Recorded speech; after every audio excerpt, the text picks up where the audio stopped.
following.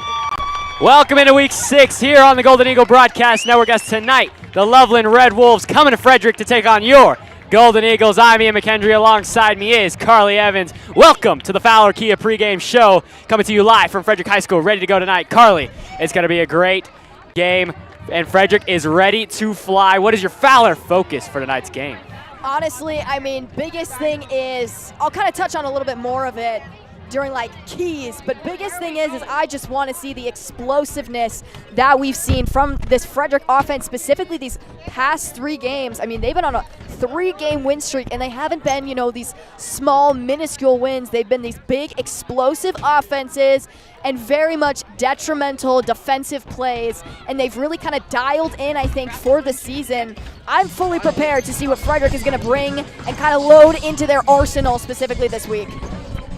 Yeah, I agree, Carly. I'm looking forward to seeing it tonight. The Fowler pregame show is the place where we set the stage about everything you're about to see. Carly, let's get ready for kickoff under the Friday Night Lights and break down your keys for tonight's game. The infamous Carly's keys. First key that I have for tonight's game is press coverage at the line of scrimmage. Basically what I want to see is people allowing for physical contact at the line, meaning it can kind of disrupt timing effectively.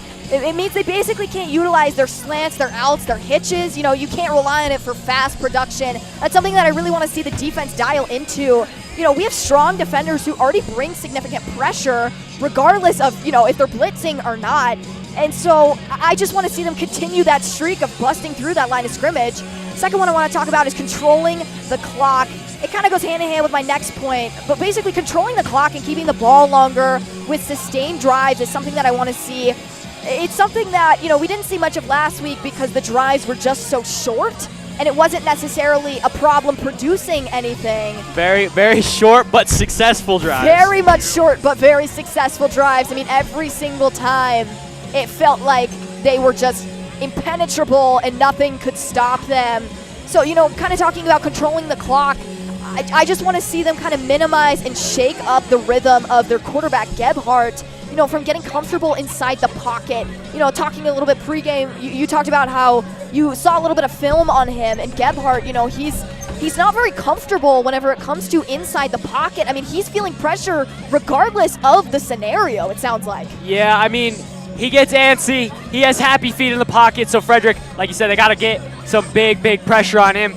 He will lose his eyesight downfield when he is under pressure. We'll talk about it more later on in the game when we start seeing it, but yeah, we just got to get some big pressure on Gebhardt tonight. 100%. And then the last point that I have is utilizing high percentage passes. I mean, we want to see production offensively within pauses in momentum in order to avoid a turning of the tides, which is something that we definitely do not want to see in this game. I just want to see them utilize high percentage passes. I mean, think your slants, think your screens, think your checkdowns, things that we know Frederick is good at. Specifically, we have so many strong blockers. I mean, me and Dante Lechuga last week talked a little bit during the Trojan game about Reno. We talked about Reno DiGesualdo, and I mean, he is a unit and a threat whenever it comes to both blocking and receiving. And we've even seen him get the ball a plethora of times. And so I just want to see them produce effectively and kind of avoid riskier deep balls, specifically in the beginning. Yeah, Reno, speaking of Reno, 4 receptions for 51 yards and 3 touchdowns last week. He was one of the biggest keys for that team to win that game against Thornton, as we will set it out of the sideline for the national anthem. And the Coal Ridge and Thunder Valley K-8 middle school bands.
as we hear that rendition of the national anthem brought to you by the StVrain Valley Middle Schools and High Schools Band. Tonight's broadcast is brought to you in part by Fowler Automotive, from sales to service. As when we come back, we'll finish that. We'll send it out of the sideline with Brielle Howard. Brielle. Thank you so much, Ian. Fred is coming off a big 48-point blowout against Thornton last week. Super excited going for the first time in the .500 of this season. Back to you, Ian. Thank you, Brielle. As like I was saying, tonight's broadcast is brought to you in part by Fowler Automotive, from sales to service. Fowler is proud to keep you moving and to support our community schools. Fowler Automotive, driven by integrity, powered by you. It's football time here in Frederick. You've been watching the Fowler Kia pregame show here on the Golden Eagle Broadcast Network. The following is a presentation of the Golden Eagle Broadcast Network. Student-led, student-centered, student-serving. As we are set here, Carly, moments away from kickoff, we see both teams lining up for the coin toss, and it's going to be an exciting one tonight. We were talking about, in a little bit of that pregame there, we were talking about Jack Gebhardt, the quarterback for Loveland, the Red Wolves. He has 775 passing yards on the season, so not a horrible statistic there. No, 100%. Only 3 touchdowns and 1 interception, though, and most of those came from that Mountain View game where they absolutely blew out Mountain View, 72-0 in that win. So they just came off a hard loss to Thompson Valley, 9-10. Just came down to the wire, so that was a very tragic loss. But my notes for him is he is not afraid to take the deep shot. He is capable to throw that ball deep, especially to his favorite receiver, Cash Villanueva, who is the #1 player on this team for the offensive side and defensive side. He has 350 receiving yards on the season and a touchdown. He also has an interception on the defense, so he's a dual threat player. Watch out for him tonight. But my note on Gebhardt, he's antsy in the pocket. He's got happy feet. He tries to move. He kind of reminds me of Kyler Murray a little bit. Especially when he's under pressure, he takes his eyes off of downfield. There could be guys moving wide open, but if there's a guy anywhere close to him, he starts getting antsy, and he immediately looks for the rushing lane. Me and Micah Sungapulatelli were talking about this in class today, actually, about how he does not keep his eyes downfield. So we got to force him to make bad decisions tonight, and I think that is exactly what we'll be doing tonight. So watch out for that, as it looks like Frederick's offense will be on the field first, so we'll get to see some of that from Preston Kissinger. He's coming off a very good game against Thornton. Especially, we talked about Reno a little bit too in the pregame. He had his best game against Thornton, and he's been waiting. He's one of my key players for Frederick, actually. He's got 4 touchdowns in the last 2 weeks, 3 coming in 1 game. And he was all smiles after that one, for sure. And I mean, it was funny, honestly, just getting to kind of chat with him after that game. And I mean, he gave me the whole, I mean, come on.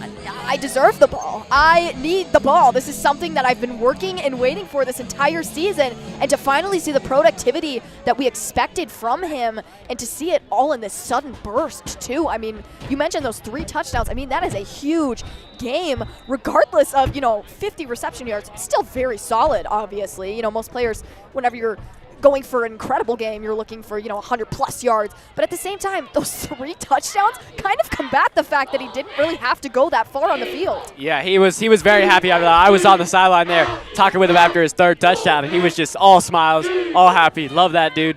Reno's a great guy. As we'll see the Frederick offense come out of the field for the first time tonight. Frederick will start on the 20-yard line. First down, Golden Eagles.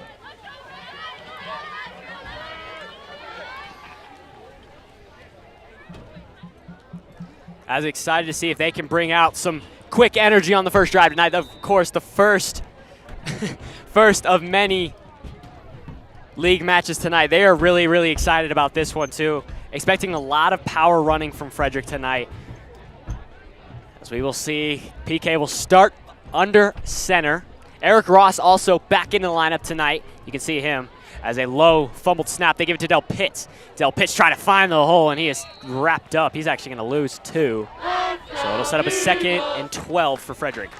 One of the biggest things on your first drive is, honestly, you're just trying to get a feel for what the opposing team is willing to kind of throw out there. And specifically, I know that the Red Wolves are going to have their eye on Del Pitt specifically. He's a key player, and he's one that we talk about constantly on this broadcast, and he has the statistics to prove it. I mean, he is an explosive weapon. Specifically, they've had him at the slot, so, he's receiving, he's rushing. He's kind of doing whatever he wants, and last game specifically, he was running rampant all over the field.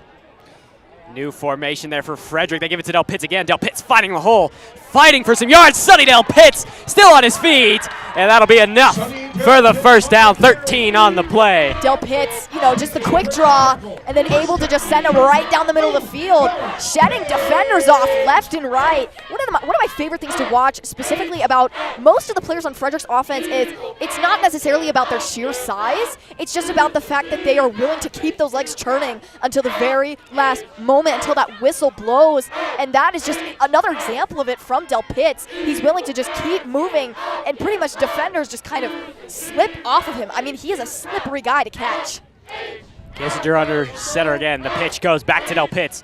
Going that strong side, Del Pitts is going to get ran out of bounds. Only gets about a yard there. Yeah, Del Pitts tried to sweep it around, tried to see a little bit of a different look than what we saw with that pass quick draw. They're still staying on the ground, still playing it a little bit safer, obviously, than what we've seen maybe the past few games. As I said, definitely just trying to get a feel for this team. The Red Wolves, actually, their statistics aren't bad on defense. I mean, we talked a little bit about Jackson Gebhardt and his statistics offensively with those 775 yards passing. But, I mean, the defense, based on everything that I saw statistically and just on huddle, they're really solid, specifically when it comes down to that run game. As we're going to see someone jump, it looks like. Yeah, it's going to be a false start on Frederick's offense. That's going to back him up. Yeah, like you said, this Frederick team, I'm excited to see. We saw Nathaniel Gonzalez coming on the field right now. He has actually taken that starting running back role. Marcus Salmeron kind of taking a step back. He said, okay, I'm going to play some defense. He's kind of battling some injury, but not too major where he's not playing. But that's one of our best defensive players. We don't want him getting injured on an offensive side of the ball. So Nathaniel Gonzalez getting his shot. Cody Salazar, though, expected to make his return next week, which is very exciting. But we'll see this 2nd and 13. From Frederick, and another flag, and it's going to be another false start on Frederick. As unsure. Not sure what's going on with the line. I'm very confused because it looks like they're just trying to get into the formation. And it looks like they weren't set. So very curious, back-to-back calls that'll bring Frederick back to like 2nd and a mile, honestly, maybe 2 miles. 2nd and 18 now. If you're Frederick, this is marathon season. Got to make up for those 18 yards. Well, I talked about, me and Micah, we talked about, their new pass formation that they run. We'll see if they run it here on this 2nd and long, but they have a nice combination, especially with this Loveland defense. They load that box up. You can see the 6 guys up front. They like to load that box. Low snap. Del Pitts is wrapped up, but he gets breaking tackles, and he goes exploding. He gets a couple back that time. Sets up a 3rd.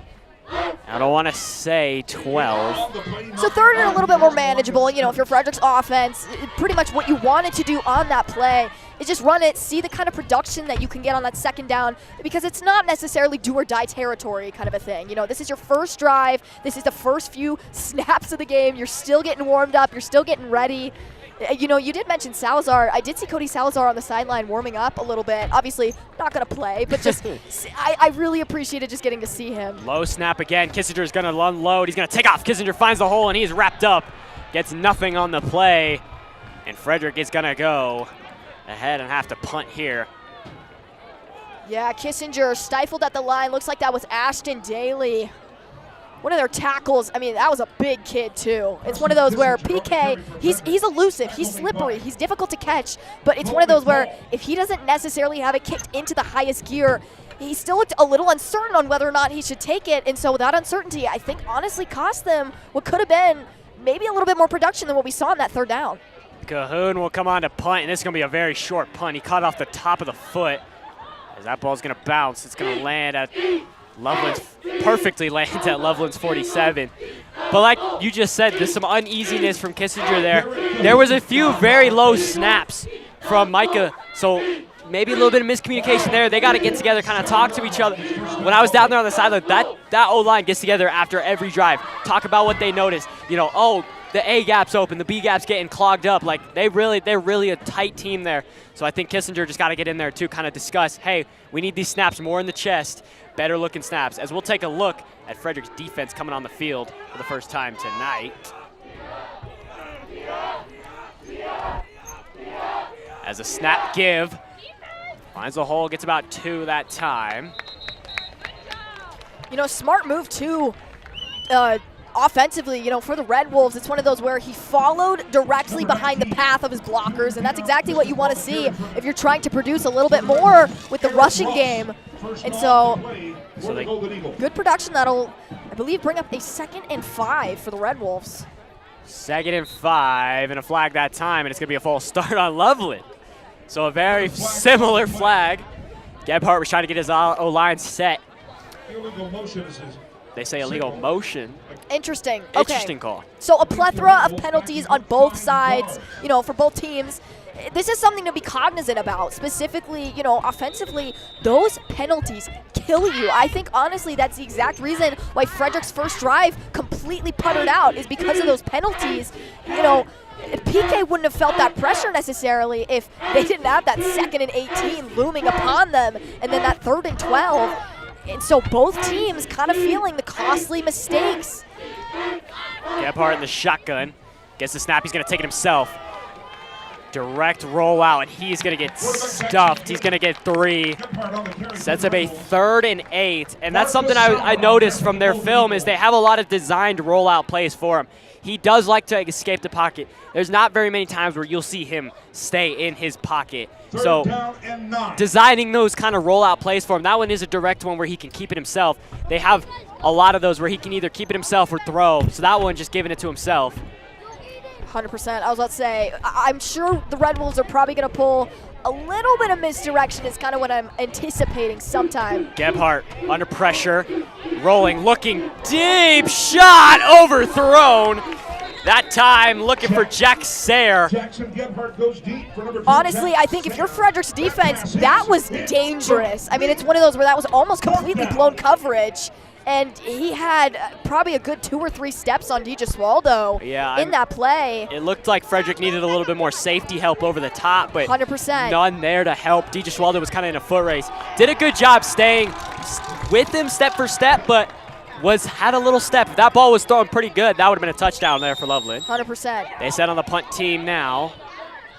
Pretty line drive punt. Del Pitt's kind of tracking it down, watches it bounce. He's going to return it. Del Pitt's dangerous return from his own 5. Sonny Del Pitt trying to cut it up the field, and he's going to get to the 11.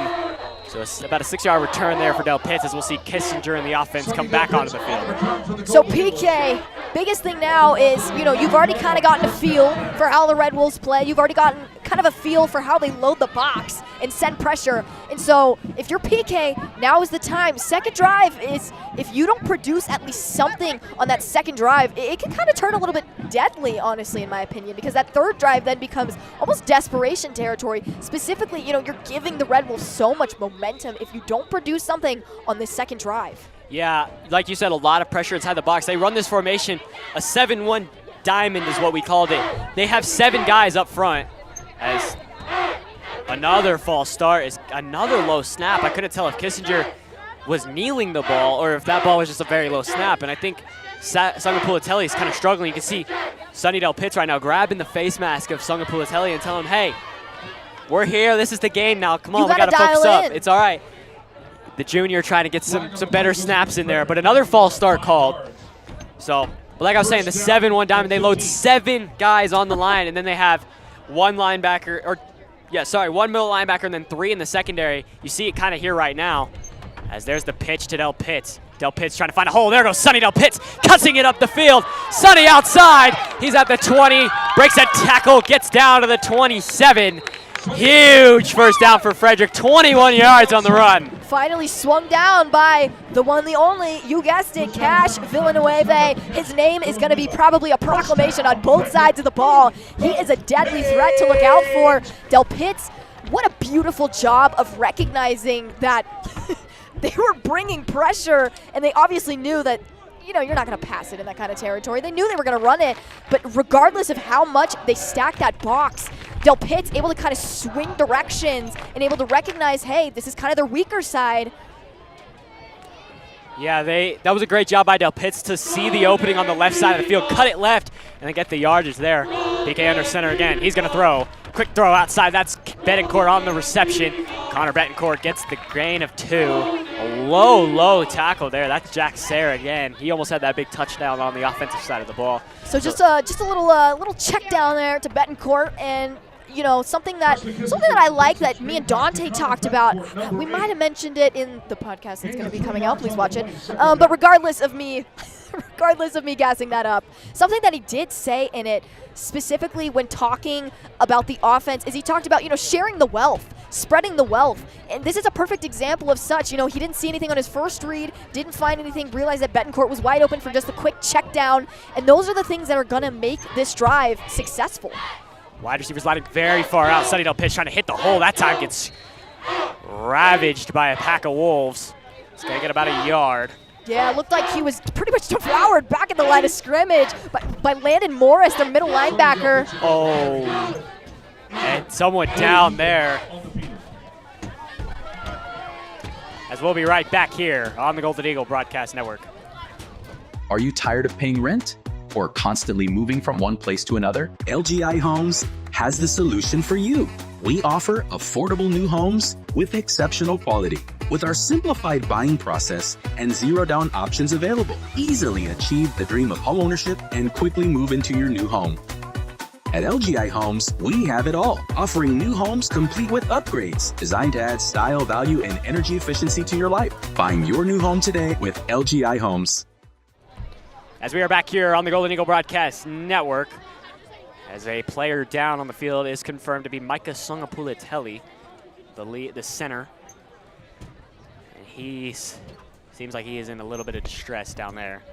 Yeah, it looks like they're just, you know, hopefully trying to figure it out, right? As with anything, an injury is always, you know, bad, or even just the cramps, you know what I mean? Obviously, not sure as to what's going on right now. Hopefully, he'll be all right.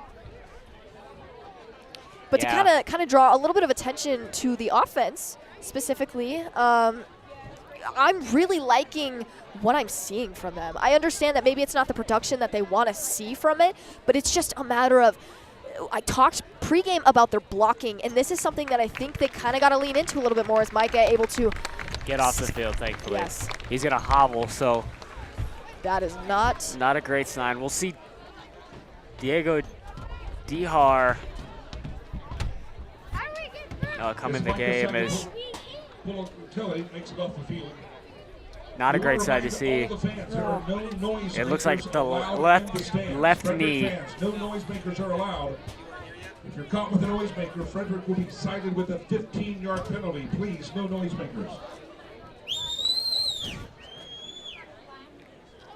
So Diego will have to come in. He's also the junior backing up Songapulatelli. As that is just a hard side to see. 100%. That's a demeanor for Frederick. Yes. And I mean, it's one of those where the center is your entire offense whenever it comes down to the fundamentals. I mean, your center is the person that snaps the ball. They're blocking. They're doing all sorts of things. That's your main guy. Exactly. Gonzalez in motion. Pitch to Del Pitts. Del Pitts gets 2.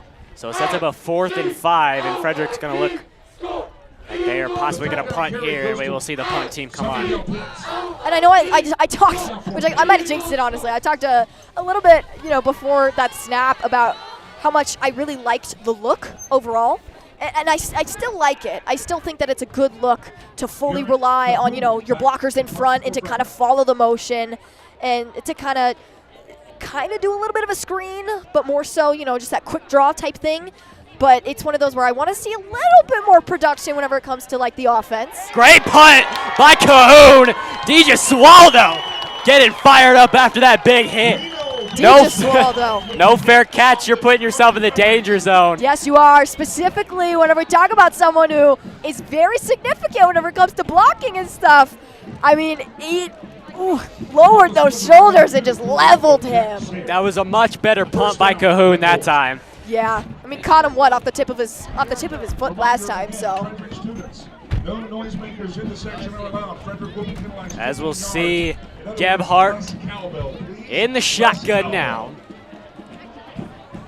See how this offense tries to move the ball this time. Not very much yardage gained last time. He's going to keep it himself. Gebhardt finds the hole.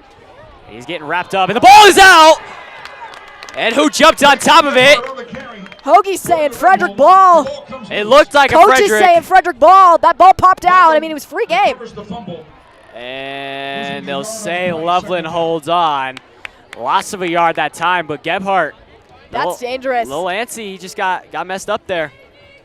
You see Ramirez go over to Micah, give him a little pep talk. And it's one of those, it always comes down to specifically whenever you're a player that isn't used to, having to carry the ball, which he is a little bit more familiar, but specifically you tuck it. You tuck it. Tuck. And a flag is thrown. 4 flags go flying. Everyone saw that. As Dante would say, the mustard has entered the lettuce. As another false start. So the refs cracking down on these false starts. They're not letting anything slide tonight. No. So a second. It's 16 now. So Frederick and Loveland, they're both struggling right now to try to get yardage when they're penalizing themselves. They're shooting themselves in the foot there. So hard sight to see for both sides. See Gebhardt in the shotgun. Pitch outside, trying to find a hole. Got a nice little hole. Masha Curry jumps on the back that time. Gets him back to the original line of scrimmage, maybe a yard just shy. That was Christopher on the run that time. Yeah, it looks like pretty much the original line of scrimmage. So, a gain of, looks like about 6. This will bring up a 3rd and 10, so 3rd and long. As we will set it out of the sideline with Brielle Halloran. Brielle.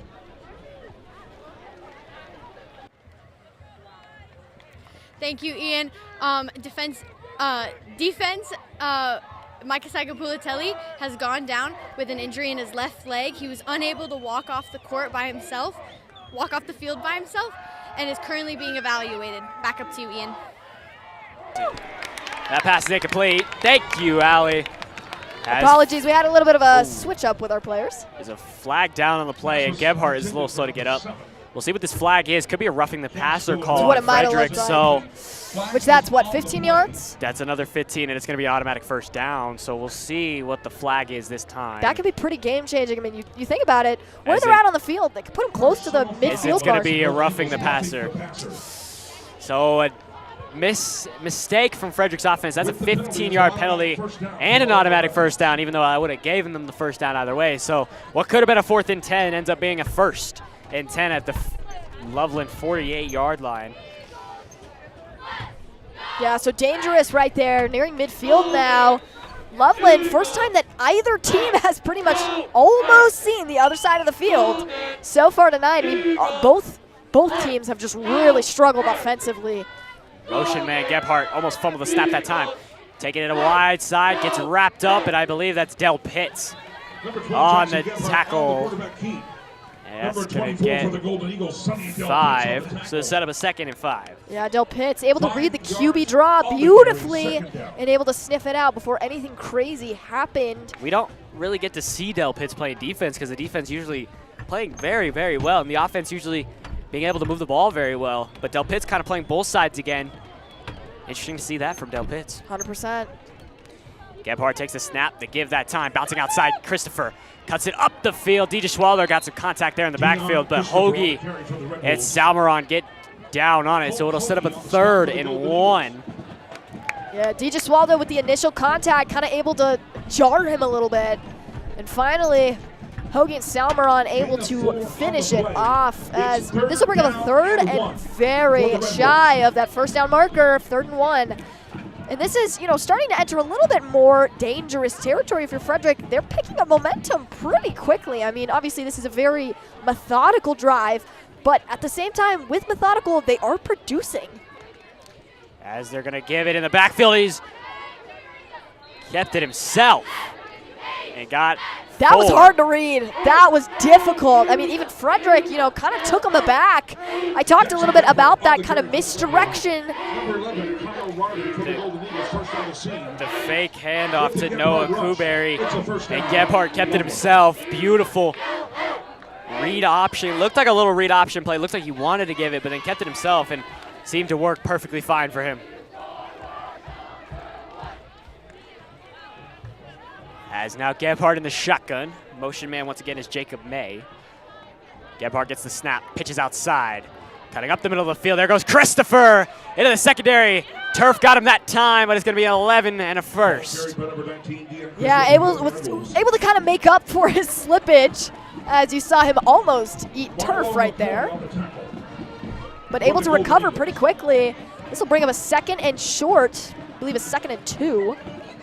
So Frederick, defensively, I think right now you have to recognize they're running. They're moving the ball very well. And they're running it right down their throats, too, at this point. They give it on the jet sweep. Outside trying to bounce it up the middle of the field. That's going to be enough for the first down. And it looks like Villanueva gets his first reception. But definitely not the last. So like you said, they're starting to drive on Frederick's defense. Frederick's defense trying to get a little tired. They got to get some pressure and try honestly, to stuff this run. You know, if you're Frederick, I completely understand, you know, where you're starting to feel a little bit more lethargic, right? Obviously, you don't necessarily want to feel it this early in the game, but Gebhardt looking to throw. Ross getting some pressure on him. A lot of pressure in that backfield. He's going to look to throw. That throw set. Villanueva drops it. There is a flag in the backfield, as we'll see what the call is. It looked almost like an illegal block in the back. It was hard to tell, though. There was so much going on that play. I mean, it looks like it's going to be on Frederick, or the signal at least looks like it's on Frederick. Oh, no, it's going to be on Loveland. Not sure what the call was. Maybe illegal contact. It'll be a 1st and long. So they'll just drop it back. Villanueva dropping the possible touchdown, but comes to naught, as that is a huge, huge loss. I mean, that's possibly just drive stopping. That's a loss of 15. Wow. So 1st and 25. As now, if you're Frederick, you got to expect possibly a pass here quickly. Try to get a little short pass. Look at that bunch formation on the left side. This is they like this formation a lot. Gebhardt going to take it himself. Bouncing outside the tacklers. Gebhardt breaks a tackle and gets wrapped up by the ankles. That's Colt Hoagie again. Gets it down to the 35. So he gets 5. Hoagie once again with another big play defensively. His name, definitely a popular one that we've called before. Able to kind of, you know, demonstrate his production, bounce it around to the outside, try to find a little bit of room if you're Loveland. 2nd and 20. As that will end the first quarter. We are scoreless here in Frederick, as hopefully this offense can start moving the ball for Frederick. Defensively, got to get some pressure on Gebhardt. Got to expect them to start wanting to pass it here in a 2nd and very long. The FHS Booster Club carries on the long tradition of supporting the students of this community. The purpose of the Booster Club is to provide funding and the manpower for the homecoming tailgate celebration, the after prom party, grants to students and groups and clubs, as well as scholarships to graduating seniors. We're always looking for para-volunteers, so if you're interested in becoming involved, we would invite you to reach out through our website, FHSBooster.com, and click on Contact Us or attend our next meeting in the FHS Library. If you are wanting to be more involved in the community and have a desire to do something that benefits the students of our community, we'd love to hear from you. Again, please visit our website, FHSBooster.com, and click on the Contact Us if you'd like to get involved. We welcome any supporters, not just parents. The FHS Booster Club, the proud partner of GBN. So we've seen a lot of Gebhardt running it so far. He's aired it out a few times, but they've all came to naught. So they flipped the sides this time. 2nd and 20 from the 35 of Frederick. So possibly expect a throw here. And maybe try to dot up Villanueva. Yeah, 100%. As still Sangapulatelli sitting on that blue table? Injury table? I guess, yeah, we'll say it's an injury table. As it's just, that's just such a hard sight to see. He was so excited for this game, as he's actually getting up off the bench, off that. Does have some ice on that left knee, so he is questionable to return. They're gonna see if he can walk on it. Yeah, 100%. As that would be a huge loss if they lose Micah for the night. As we'll see, Gebhardt, they got that trips to the left this time. They like that bunch formation on the close side, trying to force Frederick to kind of pick up on that. So we'll see the snap this time from Gebhardt. Motion man that time. They give it to him. Jumping it out wide. He's got a lot of room and slipped up on the turf that time. As the turf monster got him out there. Bryson Gonzalez. This turf is really throwing him off, honestly. I mean, this is something common that we've seen. It hasn't really rained either the last few No, days. So it really hasn't. It's been dry, like as the Sahara Desert. That might be the key there. The dry turf. It's 3rd down and 20. As the rowdy crowd trying to get in to the game here on a big 3rd and 20. So they say he got no yardage on the trippage there. So watch the wide sets.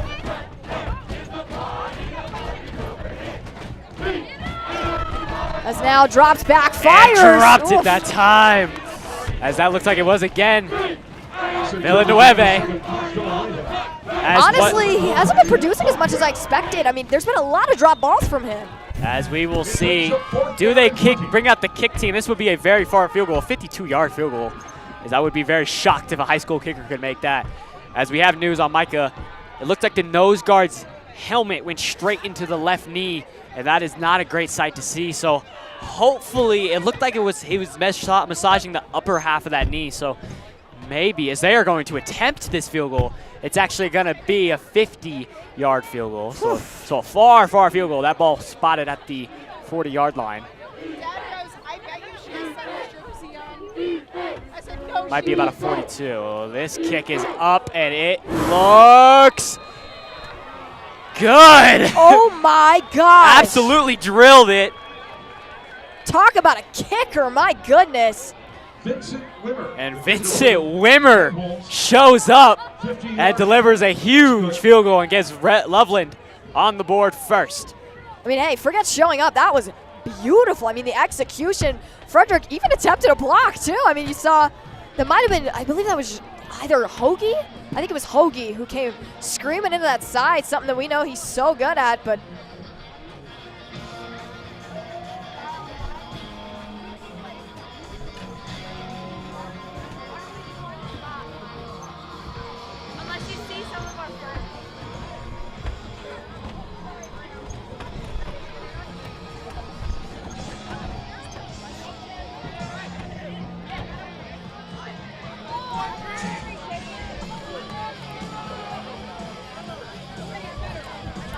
so that kick looked about to be a 40-yard field goal. So not an easy field goal for the kick that time. So we will see him come out and kick it out. Wimmer set to get the kickoff this time. Frederick will get their second opportunity to return. We'll see the offense come back on and hopefully do some work, as Del Pitt's going to let that one fly through the back of the end zone. So Wimmer has some foot behind those kicks. We'll see Preston Kissinger and the offense come back onto the field now. It goes into the end zone. Frederick will take over a 1st down at the 20-yard line.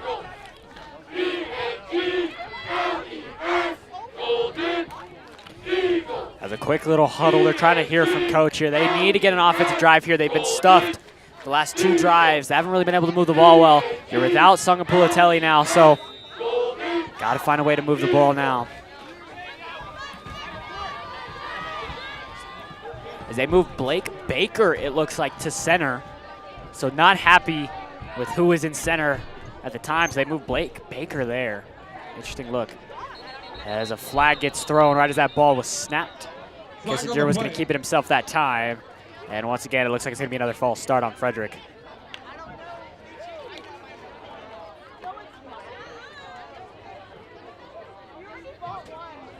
As that's actually going to be on Loveland. Frederick thought it was on them. And they're going to say it was an offsides call on Loveland. So interesting looking call that time. Remains 1st down with the 5-yard gain on the penalty because you can't do that. It's going to be first down and 5. First and 5 from Frederick's offense. They're running this new formation they call the stack formation. They have Eric Ross right behind him, just Daniel Gonzalez, and then all the way in the back is Sonny Del Pitts. They said they could do a lot with this formation.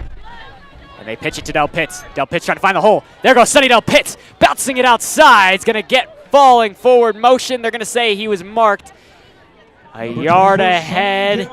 Again on the carry for the Golden Eagles. As they are going to say first down. A 7-yard rush that time from Dale Pitts. It's a Golden Eagles first down. Move those chains. As the offense going quick here. They want to get this drive going with the momentum.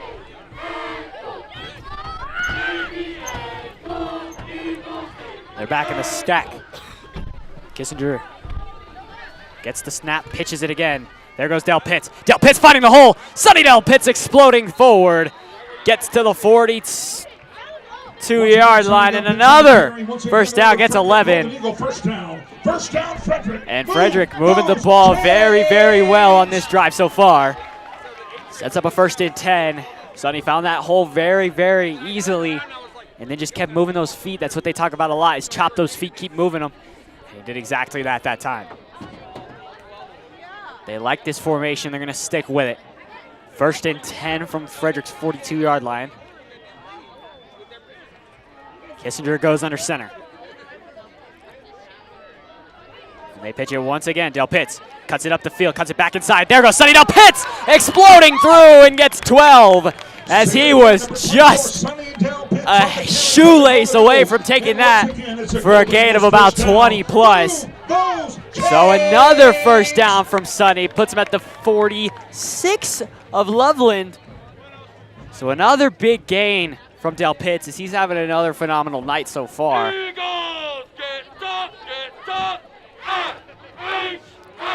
As you would expect them not to go with the same play once again. They've read it 3 times in a row. Loveland's got to find a way to stop it. As they go for it again, they just pitch it the other side. Dale Pitts finding the hole. Dale Pitts bouncing off his own teammate. Sonny Dale Pitts still on his feet. Breaking tackles down to the 30. And gets out of bounds. They're going to say he was out at the 31. Gain of 15 and more. Sonny just keeping it himself. Sonny, Sonny, Sonny. That's what the name has been so far for Frederick.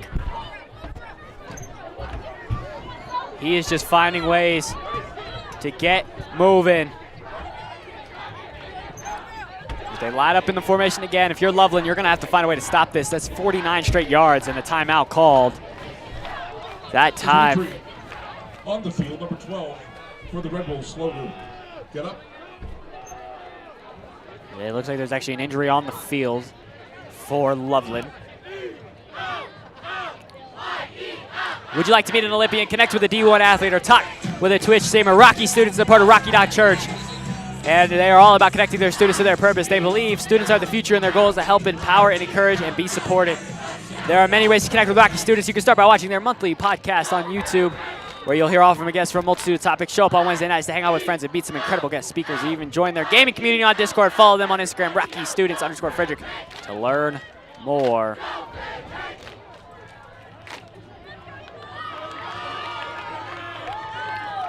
And they pitch it to him once again. Dale Pitts trying to run through a guy that time, and they finally get him only 2 yards. Sonny Dale Pitts on the carry. Tackle made by Austin Chamberlain for the Red Wolves. So a gain of 2 that time. They say he got 3. Setting up a 2nd and 8. Kissinger under center. And they play action this time. Kissinger's looking to throw. He's got Betancourt wide open at the 5. Touchdown, Frederick! Connor Betancourt. Huge touchdown for Frederick. And they played it off like it was going to be the same play over and over and over again. But Betancourt finds the end zone, and Frederick take the 6-3 lead. As a beautiful ball by Kissinger, too. He was under pressure, and he was just kind of sliding to his left. So that's hard as a right-handed quarterback, sliding to your left, trying to get the throw off, and just a beautiful job getting that throw off. We'll see Cahoon come on to kick this PAT. That kick is up, and Cahoon, absolutely. 7-3 Frederick. That's a great start And with the extra point, after the good response to the Loveland drive to get 3. So we will see that defense come on the field now, trying to it's the Try to do something. 3 and your Golden Eagles 7.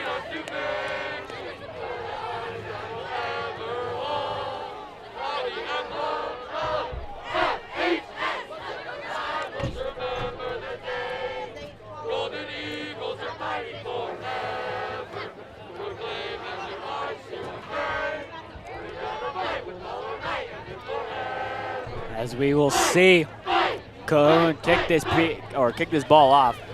So we hear the fight song getting sung by the cheerleaders. Trying to get this rowdy crowd in it. It's a beautiful drive again from Frederick. Cahoon will take the kickoff this time. Try to put Loveland in a bad spot.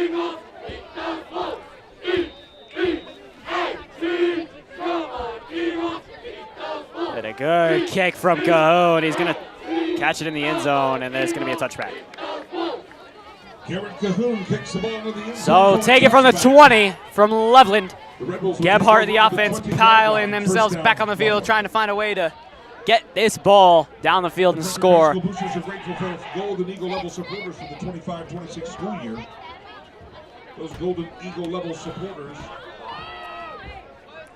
include Fowler Kia, Staff Interstate Toyota, Kyle Michael, Remax Realty, Fast Signs of Boulder, Frederick Firestone Fire District, Greg Zadell Realty. As Gebhardt will line up in the shotgun. He's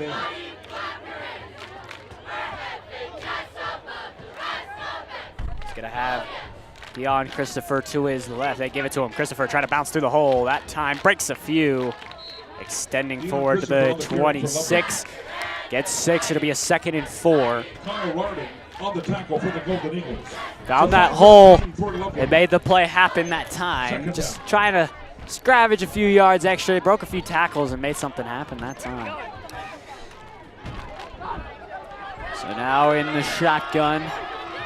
Gebhardt sends Christopher up to the line, so he's in the gun. Pitched Christopher. Wrapped up immediately in the backfield. And that is Marlo McCoy in the backfield first as he gets that beautiful tackle and a loss Marlo McCoy on the stop in the backfield for the Golden Eagles. that time. Hello, everybody. I am back. You know, you left and we scored. I know. I saw that. I was like, maybe it's the announcer jinx, but just like times 2. United Power, Jen Keaton, Edward Jones, Mark Young. Sets up a 3rd and 5. McCoy on the beautiful tackle for a loss. So we'll see what Gebhardt decides to do here. In the shotgun.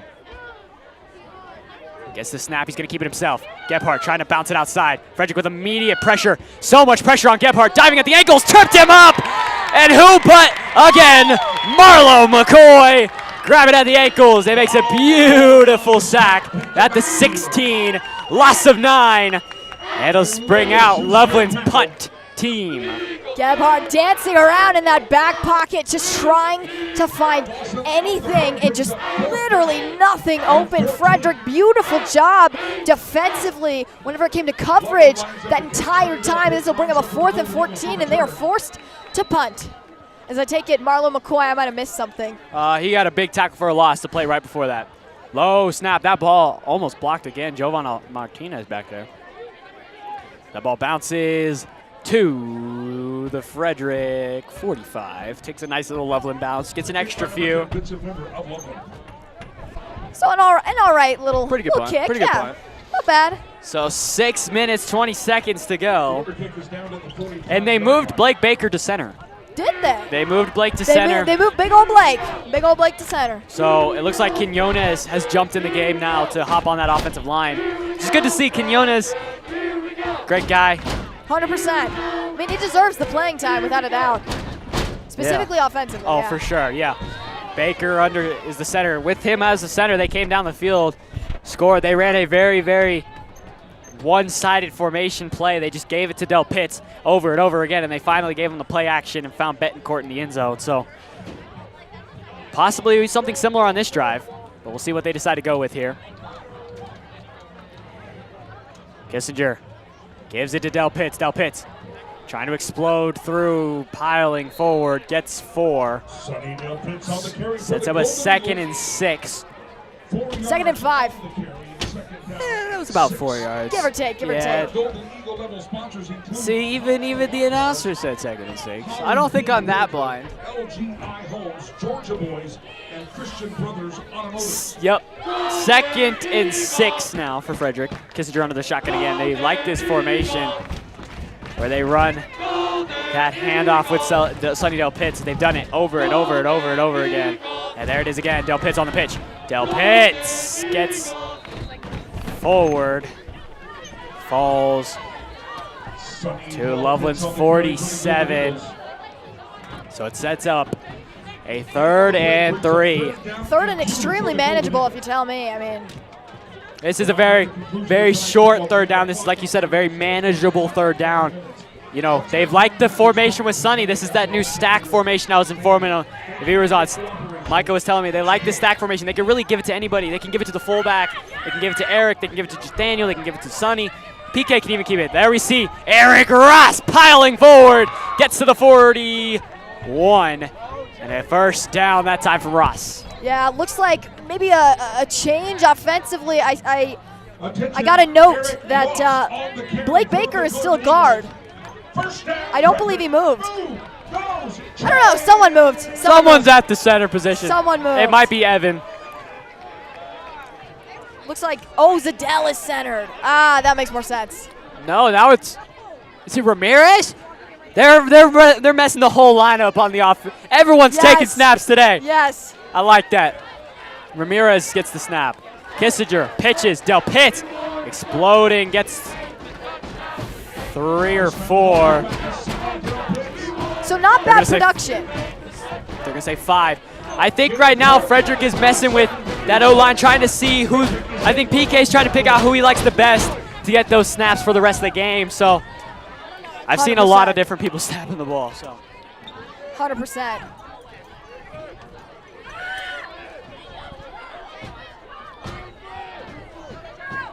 As we'll see the snap here this time. Kissinger under center again. Play action. This was the touchdown pass. This time goes to Ross with the grab. Sorry, that's Norwood. Gets down to the 22 and a huge 1st down, 15-yard gain on the play. As PK, you can tell he felt a little bad offensively because I believe Daniel jumped up to go get that ball. I saw that. He thought that was going to him, but just a nice ball. Norwood being ready for that ball. Either one of those could have caught that ball, but 100%. Norwood might have been the better decision there to catch that one. Yeah. Low throw from Kissinger that time. 100%. So see, Kissinger goes under center again. As they give it to Ross. Ross tumbling. Gets to the 17-yard line. Yeah, Ross rumbling forward. Looks like that was actually a gain of 5 this time, not like that last time where it was completely alive. So 2nd and 5 with about a little under 3 minutes left in this first half. And, you know, Frederick, I feel like the pacing, this is something that I'm loving to see consistently, specifically throughout the past few games. We've seen just this innate drive. Del Pitts following those blockers. Sonny still on his feet down to the 10. Getting pushed in. Is he in? They're going to say he's at the 2. 2 refs are saying he's at the 1. One says he's at the 2. They're going to give it at the 2-yard line. So close. But you got to be careful. You can't push the guy into the end zone. It's actually a flag. And that's one of the flags Frederick got at the end of Thornton last week. Which was a shame because pushing the pile is fun. It definitely is. So we'll see a 2nd and 2. As Sonny was so close to breaking the plane that time. My God, I genuinely thought he had it from here, our vantage point. Looked like he just walked in with that pile. Watch Ross. There goes Eric Ross. Is he in? Yes. Eric Ross, touchdown, Frederick. What a unit. This honestly was Ross's drive. Even though I stepped in a little late with that drive, everything that I saw from production, just overall, just the sheer strength of that entire blocking unit. I mean, oh my goodness. This was Eric Ross's drive. entirely as he's able to push himself through and make this a 2-score game. Eric Ross, we're glad to have you back. Yes, we are. I mean, that was, it's kind of funny whenever you think about it. I mean, obviously, Frederick had no problem producing the past 3 games. Without him, yeah. We saw just this consistent push from the offense and even the defense. But it's one of those where I think having Ross back has been... It's a huge play. Yes, it's impactful. He's a lethal player on the offense, especially on the defense, too.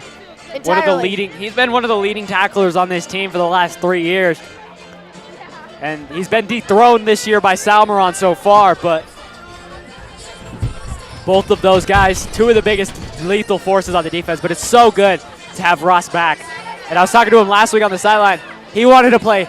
He wants to play so bad.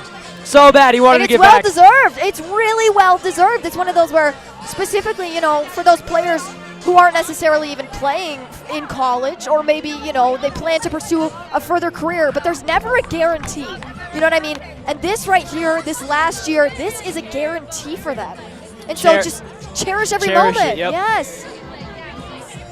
You just gotta enjoy every moment of it. And that's what this Frederick team is doing.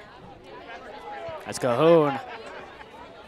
Big boom Cahoon. This ball returned from the goal line, very close to the 1. But Trez chasing down. You see DJ Swaldo just barely missed the tackle, and he's still on his feet. DJ Swaldo gets revenge that time, and Salmeron, talking his name there a minute ago, gets this wrap up. So we see Loveland's offense come on in the 2-minute drill now. Will we see them push the pace down the field now? This could be a great time for the secondary of Frederick to kind of settle in and try to get an interception here, make something happen. 100%. I was going to say, we want to see the consistent production, both offensively, but then also defensively. I mean, it takes both sides of that ball to make sure that Frederick is rumbling and tumbling. And they're under 2 minutes before this half hits. And I think that's something that Loveland is going to keep in mind is, play with the clock, right? I mean, you want to play a little bit more, not necessarily conservatively, but just a bit more aggressive almost. Specifically, you have less than 2 minutes to try to drive this down. Christopher gets the handoff that time. Gets 7, it'll be a second down. Sorry, gets 6, it'll be a 2nd and 4. The scoreboard's lying to you again. Yes, it is. A fall start on the offense. Once again, as these penalties back to back is just struggling. Both sides of the ball struggling to not commit these penalties. I mean, they're just absolutely killing them. As you said earlier, I like the analogy of shooting themselves in the foot. Because, I mean, it's just this counterintuitive thing that, especially this game, has been so significant. I mean, we've seen probably a culmination of 6 or 7 penalties between the 2 teams, if not more. And so Gebhardt gonna drop to throw under pressure. McCoy got in there. Gebhardt's gonna take off, looking for the first down, and he's gonna be right at the line. I think they're gonna give it to him. As Marlon McCoy. He knocked the pylon marker down. Poor chain gang. They actually call him short. They're gonna call him right on the line. Really? It did look like he ran out he hit the pylon. So I'd say if you hit it, that's where you're gonna be at. So it's gonna be a 3rd and an inch. Not even a 3rd and 1, a 3rd and about an inch. Maybe give him 4 inches. So 3rd and squeeze a little prayer out kind of a thing. Pretty much. This is tush push. Yes. This is tush push territory. As they are lined up in kind of a weird bunch formation, but they give that time fighting falls forward, and they're gonna say he got it that time. He got it. Clock is gonna run though. No. Interesting. Maybe timeout. Might have been a timeout. I think there was a timeout. We did see the coach kind of run on the field immediately after that, and he was like, "Hey, I want that timeout." Yeah. And they got it. 100%. Nico Mashikori, heard his name a few times called tonight. He's making his name known on that defensive line, getting in there, making plays happen. He was a big star last week. They like to they rotate that nose guard position a lot. They have a lot of nose guards. They got Ramirez in there. They got Mashikori in there. And Evan Quinones gets in there too. So a lot of guys get their rotation in there. So Nico getting that opportunity to be the starter last week, and it seems like he was starting tonight. So he's been playing pretty well so far. He has, honestly. He's been kind of an impact player. We've heard his name. He's completed a few tackles, and so it's one of those where he's done a very nice job wrapping up, which is something that some of the defensive players have struggled with. As big names right now on that D-line. Obviously, Marlon McCoy, he's had a game so far. He's got 2 big tackles in the loss on the last drive. He's got a lot of pressure so far tonight. So we'll see in the shotgun Gebhardt, and another flag flies. And guess what? One more time, back him up 5. I mean, it's pretty much Britney Spears up in here. I mean, hit me, baby, one more time. Another yellow flag. Another. It feels like Oprah. I mean, you get a car, you get a car, you get a penalty, you get a penalty. What is going on? Oh, my goodness. It is just back and forth with these penalizing plays. And it's so detrimental to both of these teams. And you could feel it. You know what I mean? You could very much feel it. It's almost like this lethargic thing has just rolled over them. Gebhardt keeps it himself. He's got a lot of room to move. They're going to mark him out of bounds at the 38-yard line. As Gebhardt, no hesitation, taking it himself. I mean, literally finds the opening, sweeps it around to the outside. He's fast. He's pretty quick. He's pretty fast. I think the Kyler Murray comparison's not horrible. No, it's not. I mean, Murray's pretty fast. He's kind of stumpy, though. Stumpy. Shorter quarterback. Murray's stumpy. He's Look not like a Lamar. Look at that Micah. He's kind of walking around on his leg a little bit better, so hopefully that's a good sign to see. I would be kind of shocked if they put him back in this game. 100%. You want to give him the rest that he Hoagie deserves. coming off the edge. The pressure was there, but Frederick not able to collapse that time. Beautiful move that time, as that was Jack Sayre. We talked about him earlier after he missed that big touchdown throw. And another timeout that time by Loveland. This one might have been on Frederick. Nope, it is going to be on Loveland. So they have 1 timeout to go, 50 seconds to move it. That's plenty of time. They got to move it 47 yards is when we come back. We'll see that first down here on the Golden Eagle Broadcast Network.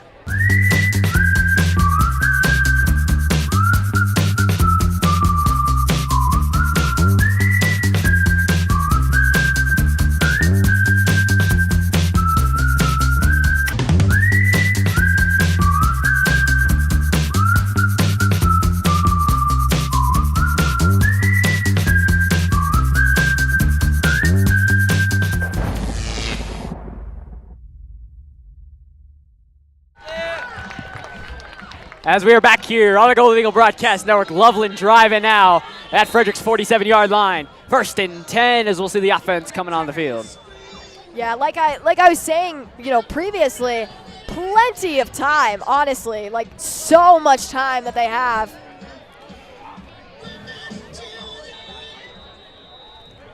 And with that time too, I mean, obviously, is Micah's running. Micah's running. As a oh my goodness. Guess what? It's gonna be another false start. As this is honestly rough to watch. Micah's moving. Get him back in the game. I mean, he appears to be okay. I think we might see Sungapulatelli coming into the second half here. He looks driven, like he wants to play. He wants to get back in this game so bad. Micah's work ethic. That guy drives. He loves the game. He wants to get back out there as much as possible. Yes, he does. So 49.5 to go. 1st and 15 from their own 48. Gebhardt drops the throw. Colt Hoagie getting in there on the pressure. Keeping his eyes downfield, trying to survey. Gebhardt stopping. Looking like he's going to throw. He's got a man wide open.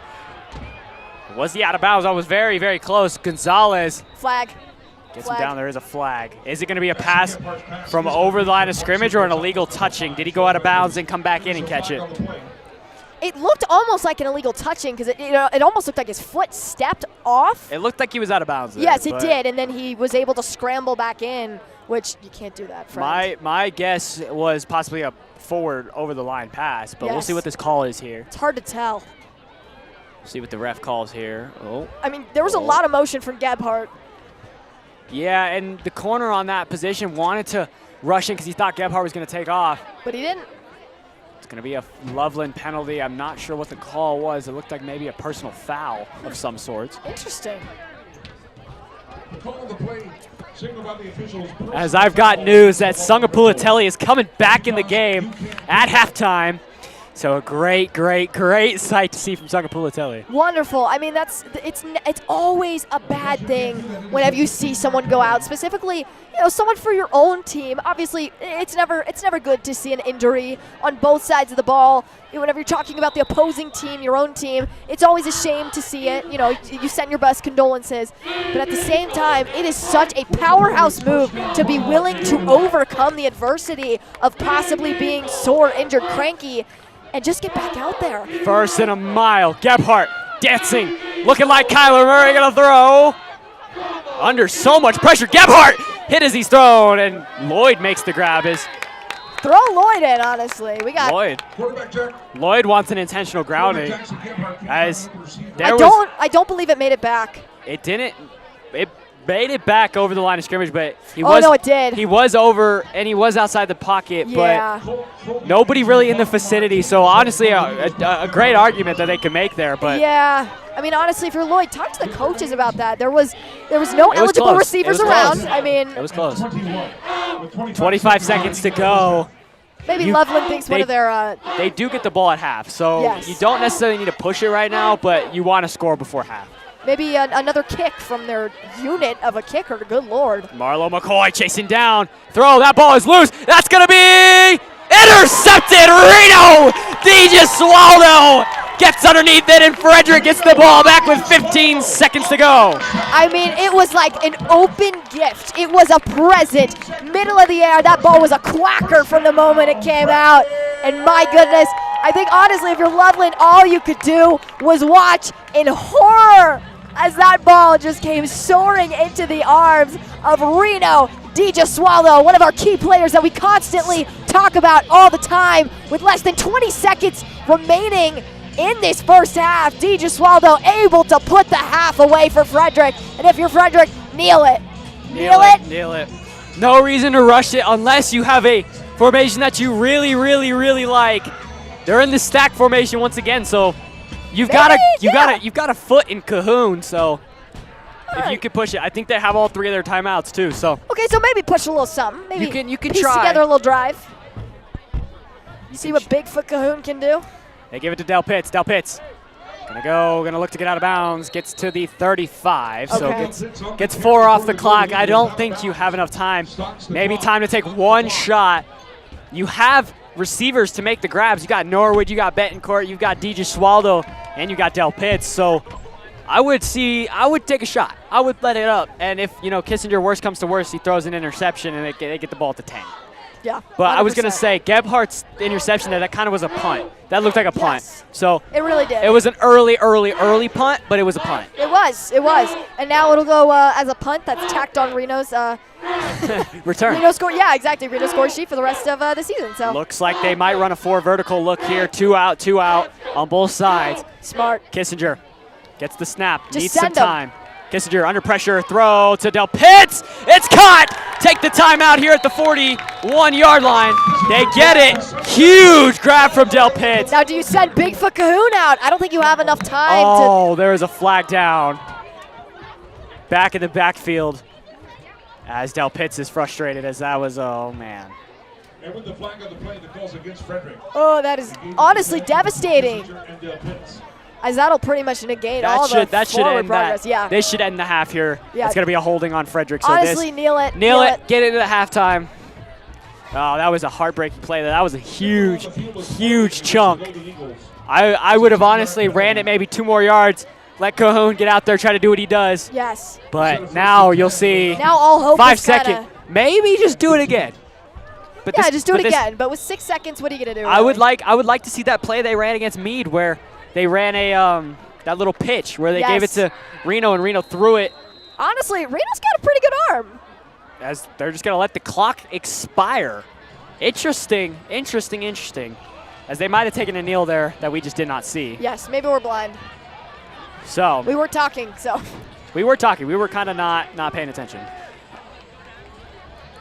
As we were just awaiting the time as we see the band coming on to do their performance tonight. As they're excited to do their performances.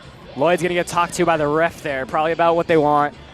there, or something there. Honestly, if I'm Lloyd, I kind of have a little conversation with the refs. They've been calling everything. I like a coach who will do that. Go in and start talking and kind of discuss with the ref about what kind of they need to talk about. Yeah, 100%. I mean, it's proactiveness. As we will send it to the sideline with Brielle Halloran and Coach Brielle. Frederick High School marching Golden Eagles.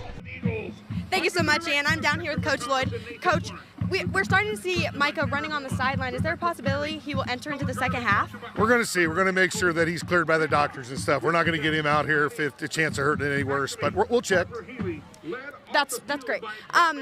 Like, what are some things that you're seeing that are good, and what are some things that you're seeing that you might adjust? Right now, I think our offense is doing a good job. We'll continue to control it there. Defensively, we got to tackle better and contain that QB. Thank you so much. Back to you, Ian. Thank you, Brielle. As when we come back, we will see the band perform their halftime show here on the Golden Eagle Broadcast Network.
really quick.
Once again, that's the Frederick High School marching Golden Eagles.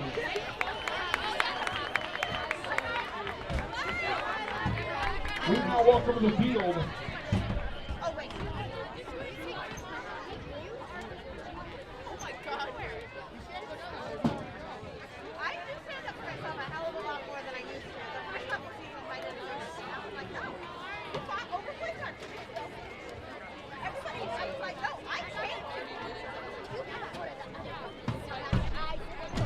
welcome to the field the Little League football team from youth football night. First on the field, under the direction of head coach Gary Shackleton, it's your 5th grade football team.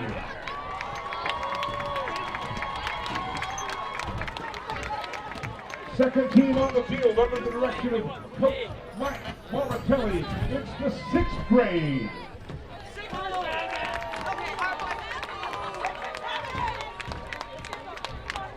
Now coming on the field under the direction of head coach Luke Dunker, it's the 7th grade Golden Eagles.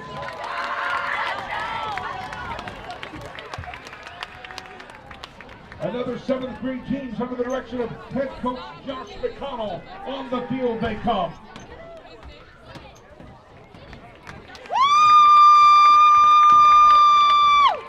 And finally, under the direction of coach Gary Shackleton, it's the 8th grade Golden Eagles. Welcome all the youth football teams to tonight's field.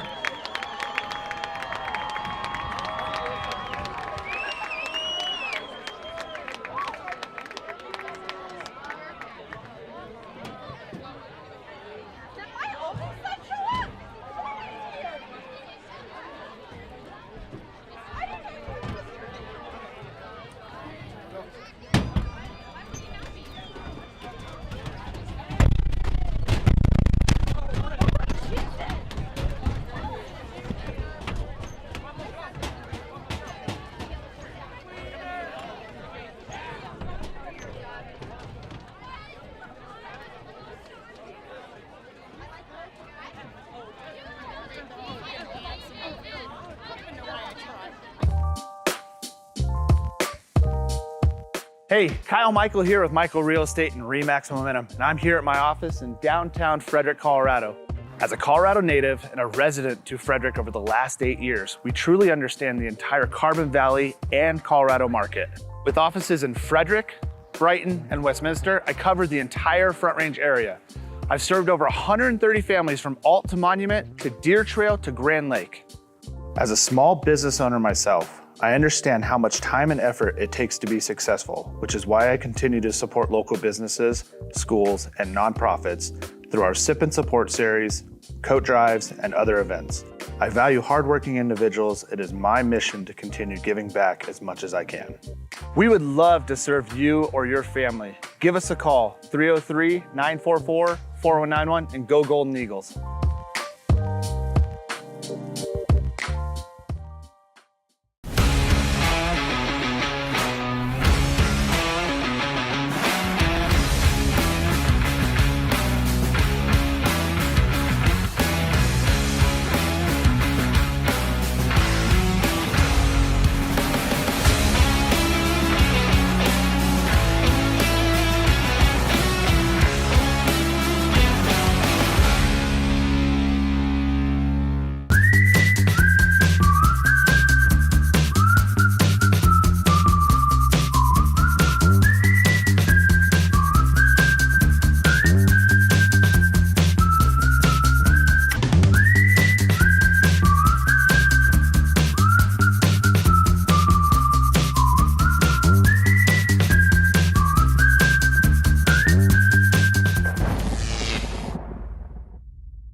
events exist to build up the next generation, to live a life of purpose, influence, and faith. You see, we believe that when you discover purpose, you start to discover you have a reason to live. And when you discover you have a reason to live, you start to notice you have influence. And when you lean into that influence, you make an impact. This world needs people like you, the next generation, to discover your purpose and to decide today the leader you want to be tomorrow.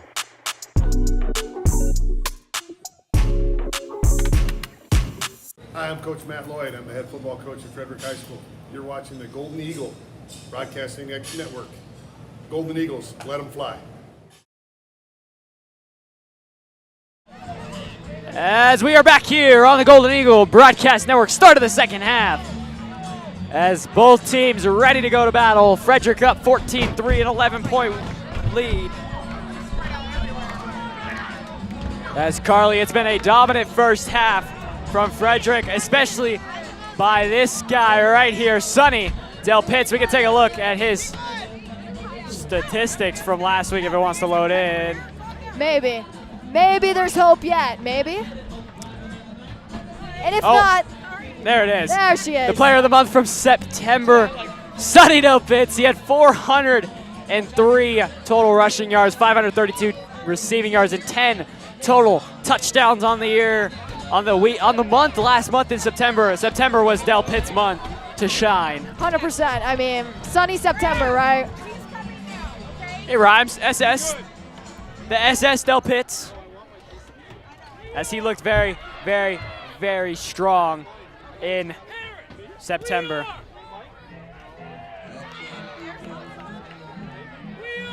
So they're going to start playing Sweet Caroline here with about 2 minutes on the clock until we are back. Carly, we can take a look at the comparison between these two teams coming into tonight.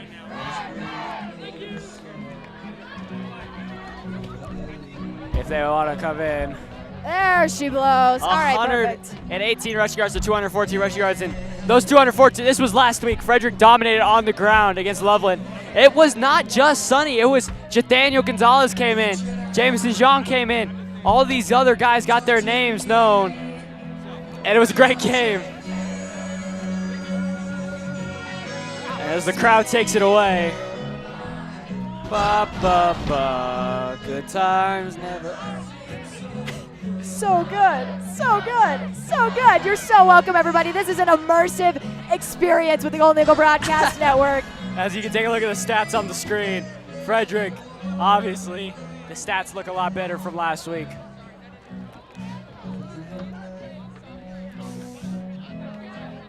As we just await the start of the second half, 1:40 to go on the game clock.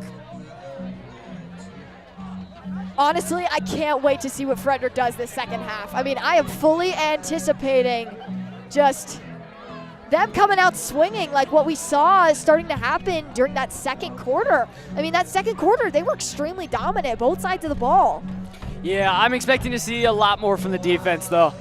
Loveland, they're starting to figure out Frederick's defense a little bit.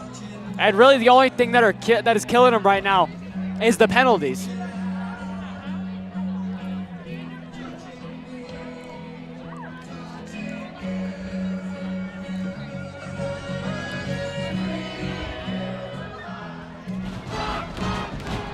As the rowdy crowd's ready, Frederick's ready, Loveland's ready. Second half.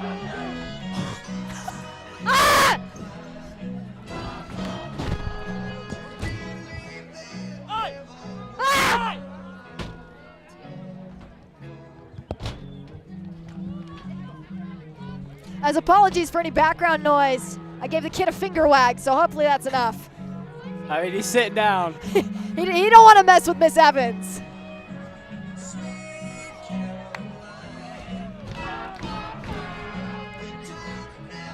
As it is good times here in Frederick for Frederick.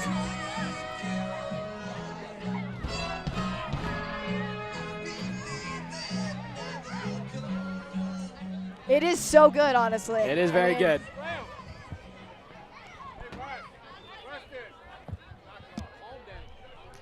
As start of the second half here on the Golden Eagle Broadcast Network, we will see Frederick kick it off. So we'll see Loveland's offense. Gebhardt got to try to find a way to let this team get some points back. They're down by 11. Could have had at least 3 at that end of that half, but penalties killed that drive, and then the interception. Might I just add, one of our producers is turning into a Smurf. What? Wyatt Morrison, one of our producers. Well, it looks like Rowdy Crowd leader Joel Chambers has become a Smurf. Oh my gosh, you are not kidding. I wish we could get a shot of this.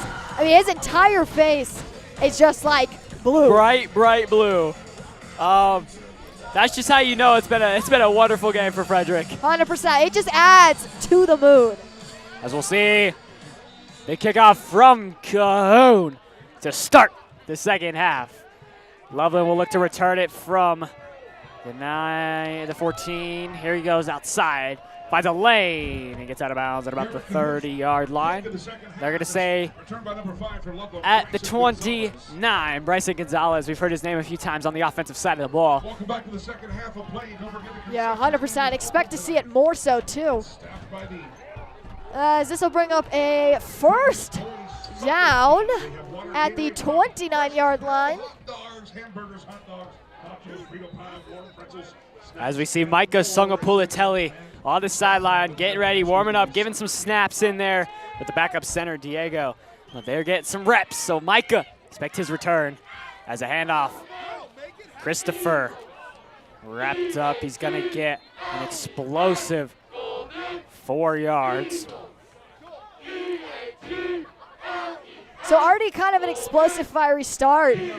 Not even anything crazy, too, for Loveland, but as that's a fumble. Ball is out. Loveland looks like they recovered it. Gebhardt.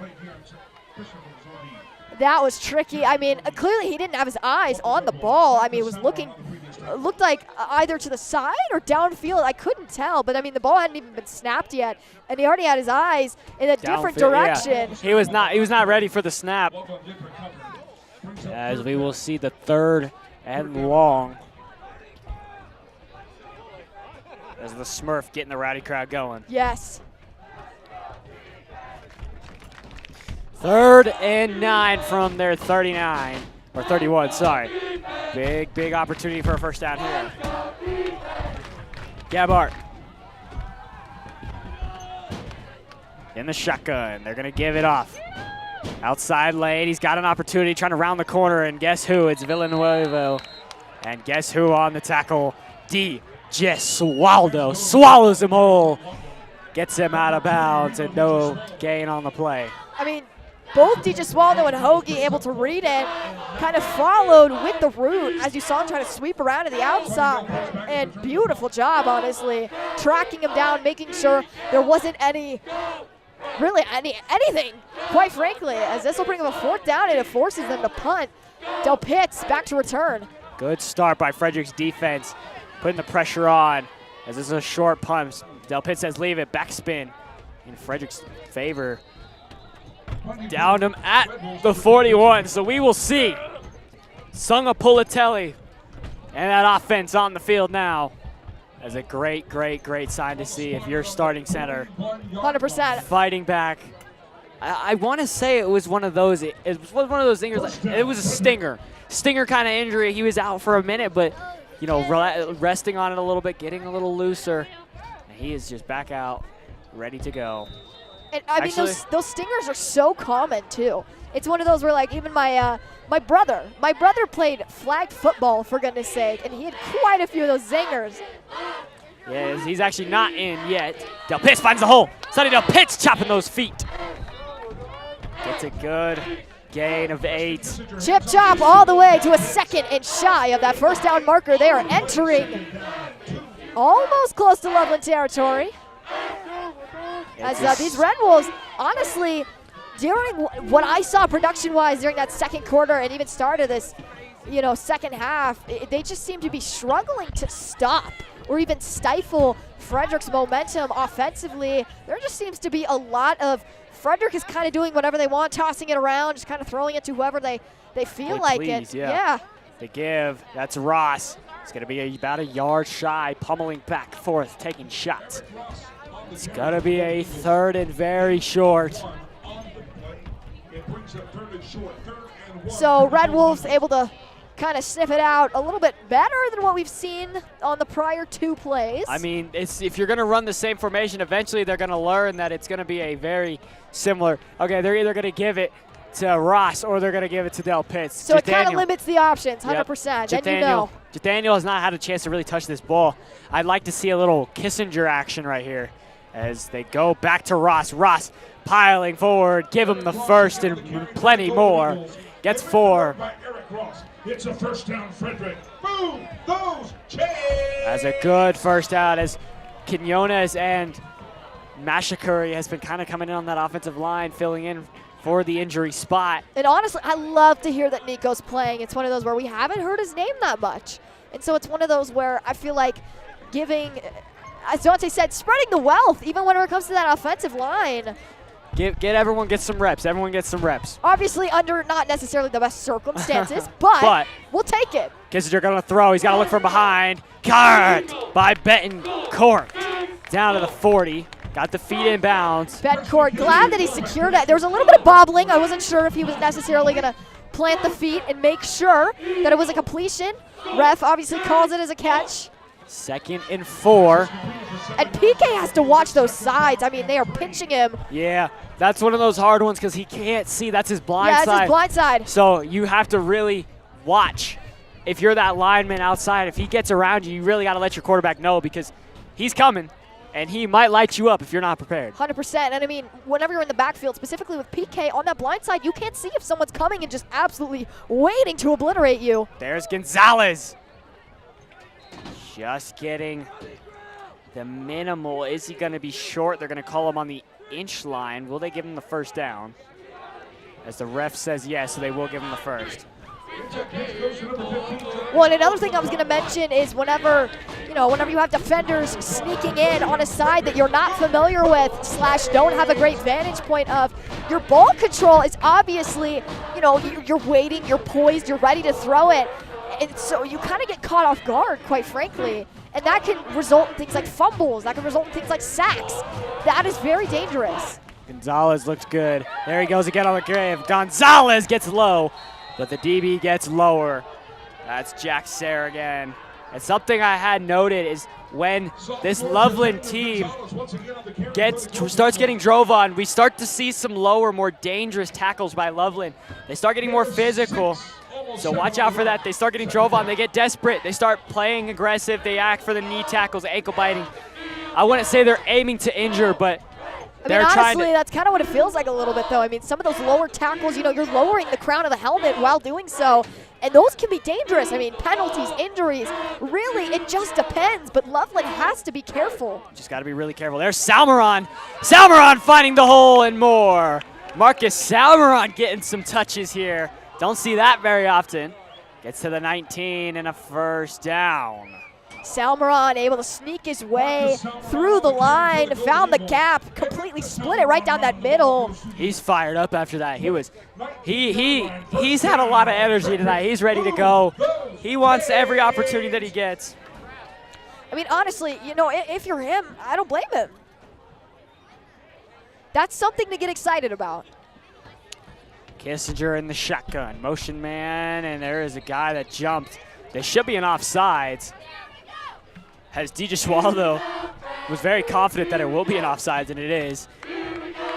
He saw the flag fly, and he was all over the offsides. He knew almost instantly. So first down and 5. And it's first down and 5. First and 5 for Frederick as they are driving. So first and short, obviously, these penalties, my goodness, they have just been back and forth and back and forth. This time, though, in Frederick's favor. PK is going to throw. Kissinger looking for the end zone. DJ Swallow caught. Touchdown, Frederick. 14 yards out. Completely trampled Jack Sayre on the coverage. DJ Swallow plants the feet. Double checks, looks around. He knows he got it. 4 + 2 = 6. Frederick, 23. Score, Cahoon. Bigfoot Cahoon. The party is over here as Cahoon given that extra point. And it is up, and it is good. So 6.5 minutes remaining in this third quarter. Plenty of time. Frederick, though, starting to kind of run away with this a little bit. Obviously, like I said, plenty of time for something to happen. Plenty of times where we've seen Frederick go up, and then we've seen the other opposing team catch up. And so lots of variables to think about. But at the same time, if you're Frederick, if you're keeping this consistent nature and this scoring attitude, my goodness, you are going to continue to stay on top this entire game. And quite frankly, they've almost entirely, I feel like, tired out the Red Wolves defense. That's what it feels like. Watching them, there's a lot of slip-ups. There's a lot of messy plays, including those penalties. And not to mention the fact that, like, you know, besides the penalties, we're just seeing these sloppy, I mean, for example, in the end zone, Jack Sayre got completely obliterated, tripped on his own feet, and fell, and that was a costly mistake. It's the mental errors and the mental mistakes. It's how you bounce back from it, and right now, Loveland has not bounced back yet, so we'll see what they can do. I mean, there hasn't even been like a little like shudder in the right direction. It's just been very much downhill, consistently stifled, 100%. Cahoon's kick, shallower. And he muffs it at the 1. Frederick kind of get down there. And this is going to be a very minimal return. He's still on his feet, actually. He's moving. Gets to the 14. So returned it from the 1. A muffed. As DJ Swallow and Del Pitts fired up at midfield, ready to play ball. As right now, DJ Swallow, 1 touchdown, 1 interception. It's a very dominant performance on both sides of the ball by him right now. 100%. Something interesting that I do want to mention is watching the Red Wolves offensively. We talked a little bit about how, you know, Jackson Gebhardt, he doesn't like to stay in the pocket. He's antsy, he's moving his feet, as you said, which I like, the happy feet mentality, right? He just doesn't like to stay in one spot. And I feel like that can hurt them specifically whenever you're in, you know, within your own 10, 20-yard line. Gebhardt keeps it himself. Perfect example right Hoagie here. Trying to get down, flag is thrown, and that almost hit Salmeron in the head. As I'm not necessarily going to agree with this, but this will be a penalty on Frederick. As Eric Ross down again.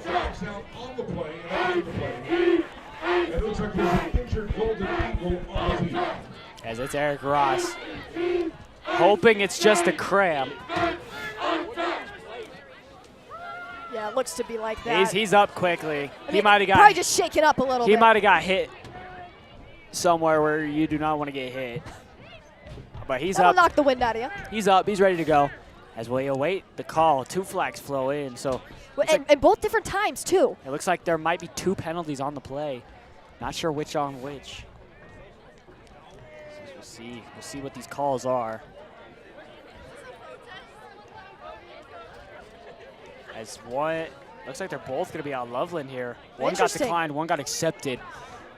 So I really certainly thought that it was going to be on Frederick.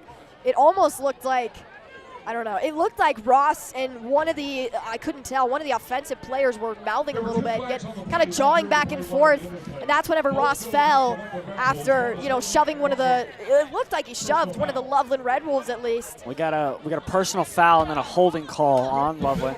So backs him up to the 4-yard line. Okay, so prior play, we saw Gebhardt roll out, do the exact same thing that we've seen him do. Doesn't keep his eyes downfield. No, exactly. Gets antsy. And so honestly, what are they going to do here? The run, Christopher bouncing it inside, good hole. Shoots forward. He's going to get to the 6. Gets to the 7 actually. Yeah, it gets to the 6 or 7 yard line on that one, and honestly, impressive from about, it looked like they were, you know, backed up within their own 1 or 2 yard line, and so it's one of those where at that point, you're just trying to move the ball in any way, shape, or form that you possibly can without possibly risking something.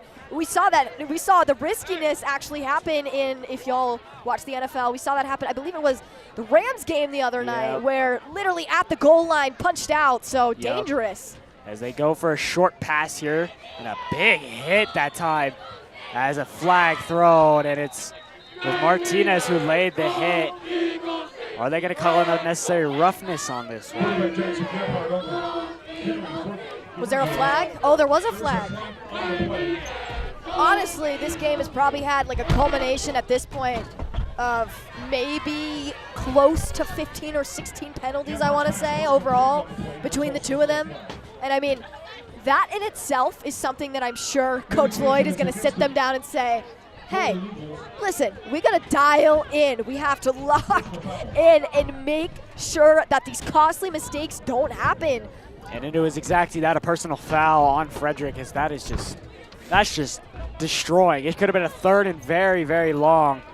And now it is a 1st and 10. Yeah, and if you're Frederick, that shreds a little bit of confidence, too, off of you. Especially how this drive's been going so far. Yeah. They played very, very well. And now just a few mistakes, and now they have to back it up. This is entirely Frederick's fault to keep the drive alive. And so, Frederick, how are you going to negate your actions on the prior play as we see a little bit of shifting? Some little late lining up from the Red Wolves. Villanueva motioning. And he's going to keep it Gebhardt. And he is crumbled by a flock of Eagles pretty quickly. So maybe they gave him, got back to the line of scrimmage. Barely gets back to the line. So it'll set up a 2nd and long. As Colt Hoagie and McCoy got in there, two of the biggest names we recognize on this defense today. Gebhardt pitch, high pitch. Christopher chase down McCoy. There's Hoagie again and wrapping up, and careful with the late hits, and they're going to throw it. Swaldo's going to get penalized for that one. Yeah, I really have to be careful with things like that. I mean, obviously, if he's out, he's out. Exactly. You don't necessarily, and you see this all the time whenever emotions are running rampant, and you know, you're in the game, you're feeling it. But whenever you make these mistakes, specifically whenever you know it's just because you're emotional, it kind of hurts you a little bit as a player. They have given up 30 yards now on this drive, and Loveland has not drove the ball very well at all. They're shooting themselves in the foot. I was about to say, my goodness. So 2 penalties that definitely have hurt the Golden Eagles a considerable amount, Gebhardt, as Ian was saying. On the pitch, Villanueva gets it to the 50. Villanueva with the ball for the Red Wolves. 5-yard gain on the play. 2nd down. 2nd down. Got 5. On the play for the Golden Eagles. So 2nd and about midway to go. Yeah, 2nd and 6. We'll see Gebhardt in the shotgun. Low snap, keeps it himself. Gebhardt finding a hole, spin moves. Just enough. They might say he got it. He's right on the line. And good sportsmanship there by Salmeron to help him up. And they will say he got it. So moving the chains. Salmeron in on the action a little bit. Haven't heard his name in a few snaps. And we will see. 3:14 to go. Loveland trying to find a way to get in the end zone here. They need to get something back after the 2 unanswered touchdown score drives by Frederick. Gebhardt gives it good hold that time, and once again piling through. That's Dean Christopher once again, just moving the feet, trying to keep him going. So 2nd down now and 5. 2nd down and 5.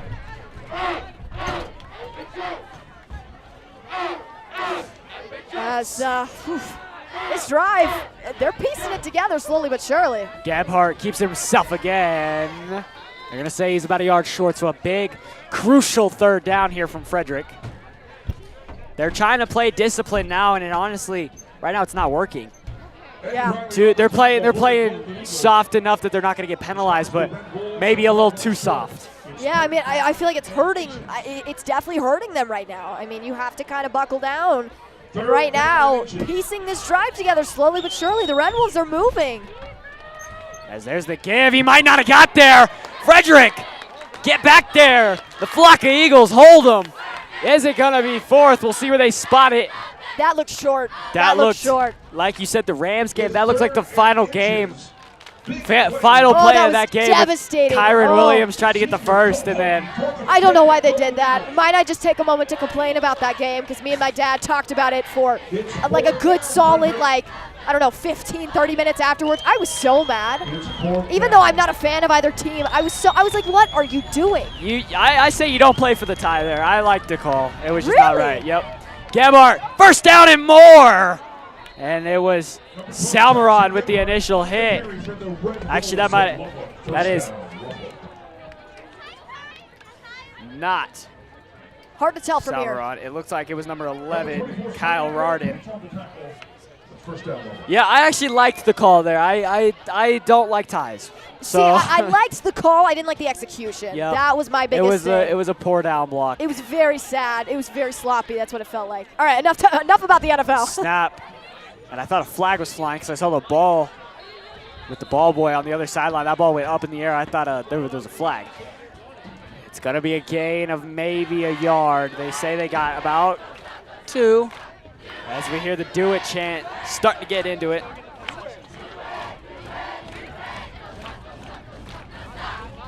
You know, this clock running, they might honestly see if they can run one more play and then just let this kind of fade away. As honestly, I don't blame them. You know, 25 seconds and running in this third quarter. Here's the snap. Gebhardt keeps it himself on the QB keeper. The RPO option, and he's going to get a good gain of 8 or so. They're going to say he got about 7.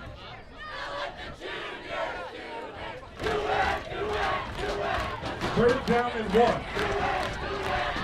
So 3rd and 1, and like I said, they're just going to let this run. As that'll be the end of the third quarter. As when we come back, the start of the fourth quarter here on the Golden Eagle Broadcast Network. Rocky students exist to build up the next generation, to live a life of purpose, influence, and faith. You see, we believe that when you discover purpose, you start to discover you have a reason to live. And when you discover you have a reason to live, you start to notice you have influence. And when you lean into that influence, you make an impact. This world needs people like you, the next generation, to discover your purpose and to decide today the leader you want to be tomorrow.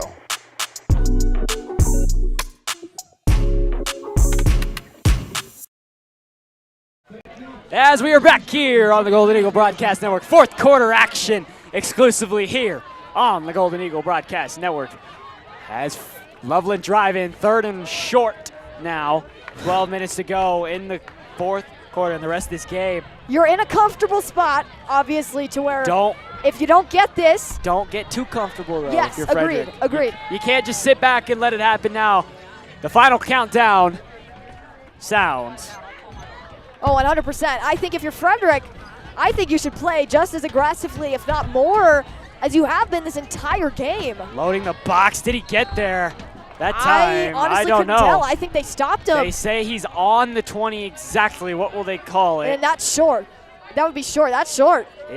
That's short very, by inches. Very close. Will they give it to him? No. They're going to say 4th down at the 20-yard line, at the inch-yard line. It's 4th down. They're going to go into the hurry-up. Watch Gebhardt here. He might try to keep it. This honestly might be the game, quite frankly. As timeout called, possibly. There was a lot of movement up front before that ball was snapped, so possibly a false start if that timeout does not get called. As they will say Loveland will use that timeout, and probably rightfully so. Just a reminder that our broadcast is brought to you in part by United Power. At United Power, we are proud to partner with the Golden Eagle Broadcast Network, empowered to power local sports and local schools. United Power, your local Touchstone Energy Cooperative. 11:39 to go.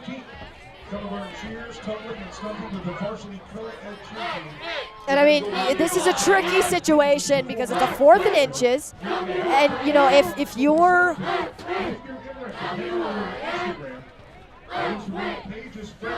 Yeah, but this is a tricky situation as to where, you know, 21-3, obviously the score is still in Frederick's favor by a considerable amount.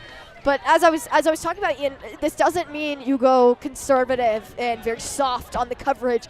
Specifically on this play, I think this is the most crucial play you're going to have as he snaps it, takes it right down the middle, and he'll get it. Break tackles and more to the 5. Touchdown, Loveland. So that was exactly what I didn't want to see. That was almost the worst option that could have happened on a 4th and inches. Well, now Loveland has just made it a ball game again. So in a situation where you really could have made it 21-3 and you get the ball on your own 20 and probably run the rest of this clock out, now Loveland puts a score on, and that, like you said, might have been the worst thing to happen on a 4th and inch. Honestly, could be. As we'll see the PAT unit come on, try to get this extra point. Hoagie came flying in. Hoagie screaming in for that side. He is so good at that. Oh my goodness. He comes hot off that edge, and he is terrifying to watch. He's like a big looming beast. Every time you see him hot off that edge, man, he rushes. That is a screeching eagle. Yes, very much so. You know what I could really kill for right now? My gluten-free pretzels. Those sound really good right about now. Like I just have like, I'm like lucid dreaming about them. Like I can picture them. You do you, Carly. You do you. 11:32 to go here in the 4th quarter. Frederick, now with this offensive drive, you're up by 11, so you're up 2 scores still. So it's still a game where you can do a lot. But Loveland's going to come out with new fire. They have the momentum right now, and you're going to want to have to get down the field, maybe take as much time as possible, and try to put this ball in the end zone. But overall, it's going to be an interesting one. 100%, and there's plenty of time. There's 11 and a half minutes left in this ball game. That is plenty of time for both teams to have their own fair share and shot at this ball game, and possibly scoring, as Ian was saying, a lot more manageable, honestly. As looks like that's Del Pitts back to return. As the kickoff is sent flying away. Not really flying away. Jameson Young, JV Demon on the return at the 40. Breaks the tackle at the 35-33. So Jameson Young. The momentum shift can happen in a moment. Perfect example of such as Jameson Young just took it himself. It was a weird squib. I mean, it was very odd. High. Yes. It looked like he might have tried to hit. He tried to do the squib, but he hit it with the wrong part of his foot. Jameson, that is a great kid. And so fast, too. He's so quick. And he got his opportunity last week against Thornton to actually play some offensive snaps. And it is a party in Frederick right now.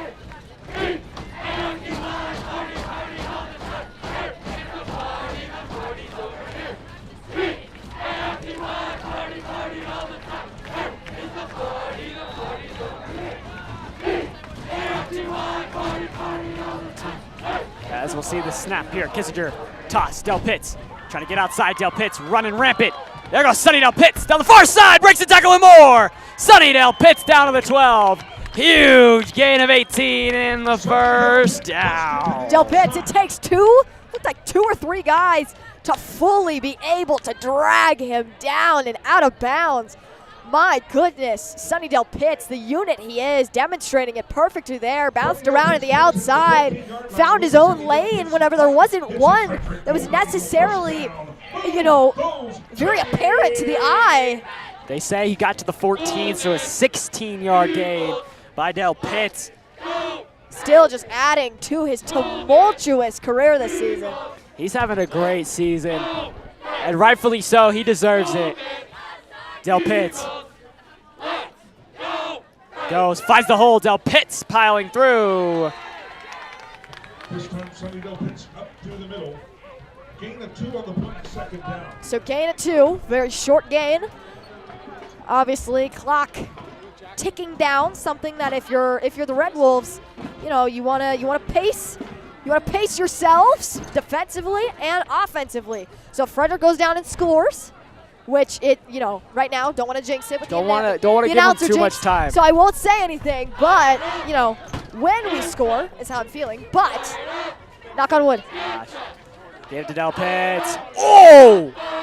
Ross just got flipped, and he's not taking that. Oh, my goodness. That's a big guy to flip, too. That is not easy. I mean, it was like WWE up in here. That was a crazy flip. Sunga Pulatelli is in the game. Micah coming back in for Frederick, as this is a good spot for him to come in. I was going to say, this is a very comfortable spot for him to come back in. And I love to see the dedication and the fact that he's willing to just tough it out, pure grit.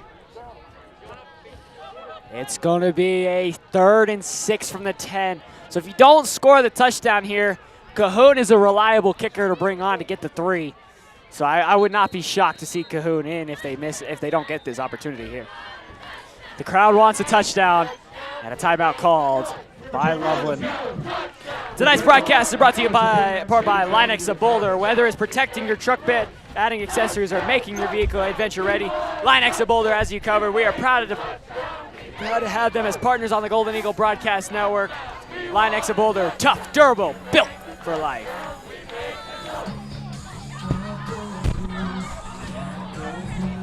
That's a little throwback here.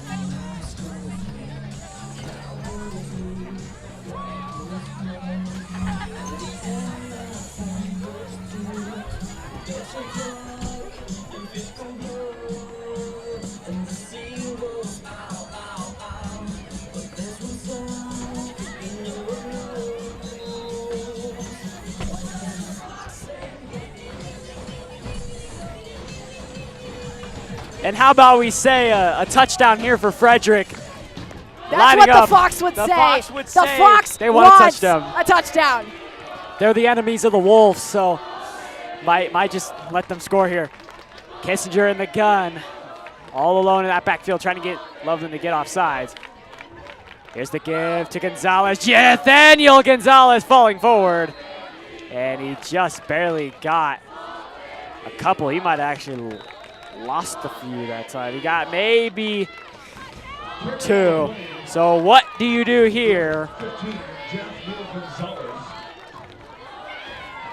Jathniel Gonzalez, as there's another injury down. It isn't Micah. There's an injured Golden Eagle on the field. Maybe they shouldn't have thrown him in if that was him. Sometimes there is something good in recognizing when to step back. As I think it is. Oh, that's Micah. one of those risks with coming back into a game. It's one of those where specifically right now, yes, it's good to see him, in the game, but at the same time, is it really necessary? Is it worth it? Exactly. Is it Especially in a game like this, you're up by 11. Is it worth it to bring on a guy? Exactly. And especially if he already does have something that's maybe a little wonky with him right now, whether that be injury, cramping, whatever the case may be. As you put it, is it really worth it to sacrifice possibly more of their health by throwing them back in to exacerbate something that's already, an existing problem? If Micah right now, if that's him, he's got to think this got to suck. I was about to say, this is really got to suck for Micah. As he is still down. Taking a seat out of respect, as they should. It's the one thing. As he gets up, and it is Micah Sungapulatelli. So, is this the end of the night for Sungapulatelli? I believe it will be. It should be, honestly. Again, it's the left knee. Oh, that left knee's killing him. Oh. He is catching that knee back-to-back times now. So. Okay, so obviously, hard. yeah, I was about to say this is it for Sungapulatelli for this game. He came out. He had, I think, 5 total snaps on the night, and he played his heart out for every 5. And it's sad to say his first snap back out, he gets injured. So, like I said, that's one of the risks that comes with it. Unexpected injuries. It's kind of like you feel good, and then all of a sudden you're hurt again, and it sucks. And sometimes it's a matter of momentum. Frederick's gonna go for it here. 4th and 4 from the 8. Kissinger looking to throw. Under pressure, he throws, he went for DJ Swaldo, and he is under pressure, and that pass was way in front of DJ Swaldo, so a turnover on downs. So was that a good idea for Frederick? I like the idea. Just because you don't get it, you pin them deep. You get it, you get the touchdown. So it's kind of a not a horrible win-win situation, depending on if Frederick's defense can step up. That's the biggest thing.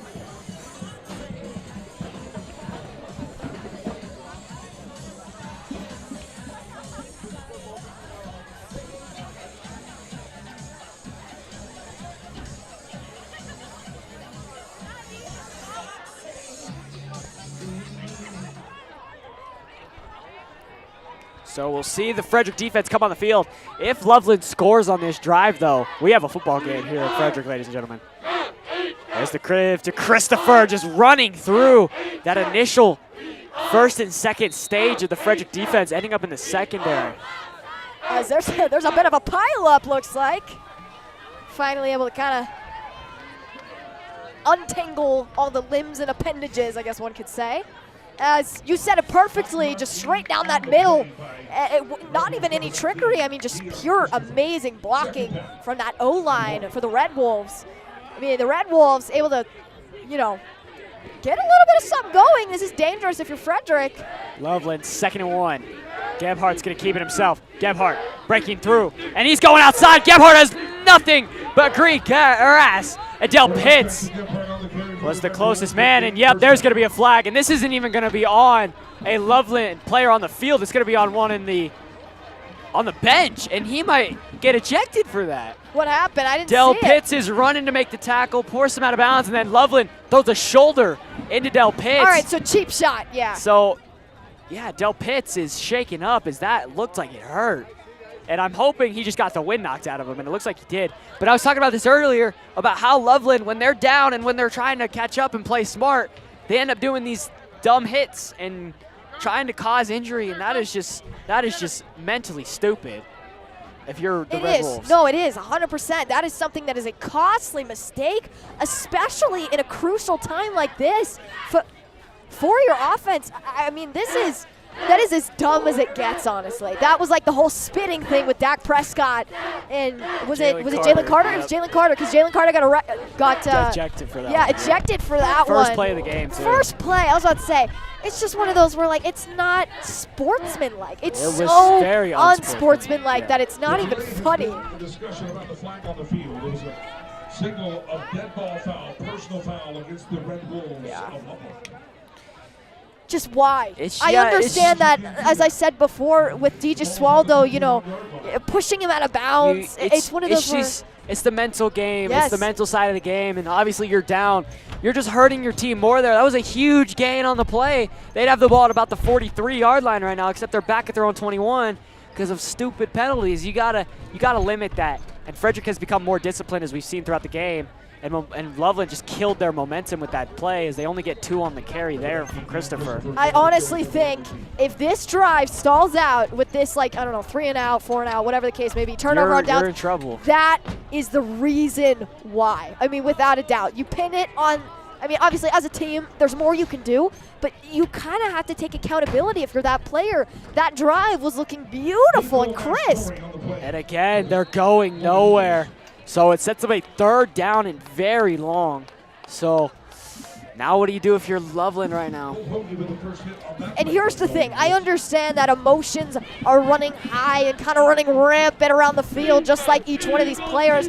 But at the same time, just respect is really crucial. I mean, you even saw there, I mean, they were all helping each other up, and it's just simple things like that that make football worth it to watch and just see.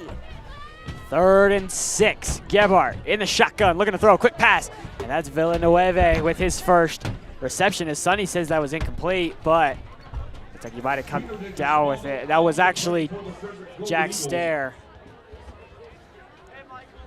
We heard his name quite a bit earlier on in that. Jack Stair with the reception. So it's a 4th and 1. They're going to send on the punting team here. Huh. Interesting. Okay. We've seen them go for a 4th and longer. Now, this might be a fake. It could be a fake punt, which would be very surprising. I don't think I've seen. You don't see a lot of those in high school levels, especially. You don't see that a lot at all. No. The king of fake punts in the NFL, Pat McAfee, See a lot of that from him, but this is no Pat McAfee. This is, yeah. So they might be reconsidering. They might want to discuss this. I mean, I would go for it here if you're Loveland. You got nothing to lose. You still got 7 minutes left, and I don't think they're gonna. If you don't get it here, I think the game could be over for you. That's kind of the vibe that I'm picking up on. I mean, you have about 7 minutes left in this game. Your team already made quite a few costly mistakes on these crucial drives that back them up like constantly and significantly at the exact same time. If you're the Red Wolves, if you go for it, which it looks like they might be, if you're the Red Wolves, biggest thing right now is you're going to want consistent blocking. You're going to want big guys in front. I'm giving the ball to Gebhardt here. He's been the best rusher so far for this team. I'm letting him keep it himself. And he's willing to just, quarterback draw it right up the middle. I mean, he is. They give it to Christopher. A first down and more. We saw this on the 4th and inches where they scored the touchdown, and Frederick falls apart on the defensive line, and a huge play, and there's a flag down in the middle of that pile. Or is that a shoe? It looks like it's a flag. It's going to be on Frederick. Oh, so that's costly. Shooting themselves in the foot. Penalty on the flag.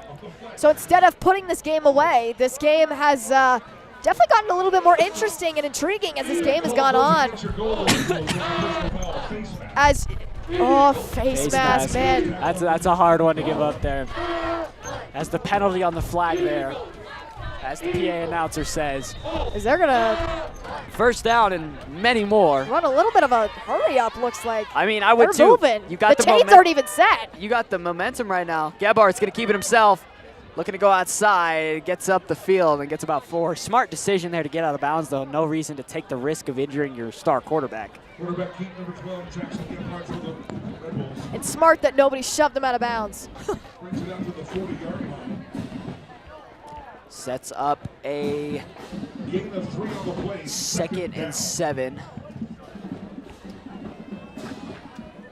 So 2nd and long, they're going to run another hurry up, looks like. They're getting the play call in there quick, which means they know what they want to do. They just got to execute it. 2nd and 7. Gebhardt calls a motion man. It's Villanueva. There he goes outside, cuts it up the middle of the field. And my goodness, on that play, can I just give credit to Christopher, number 19 on that block. I mean, that play would have been absolutely dead. But he backtracks past. A true hurry up here. There's Christopher through the hole. And they're going to say he got the first down. So now Loveland, time is winding down. It's literally a ticking clock right now. You have to find a way to move quick, move fast.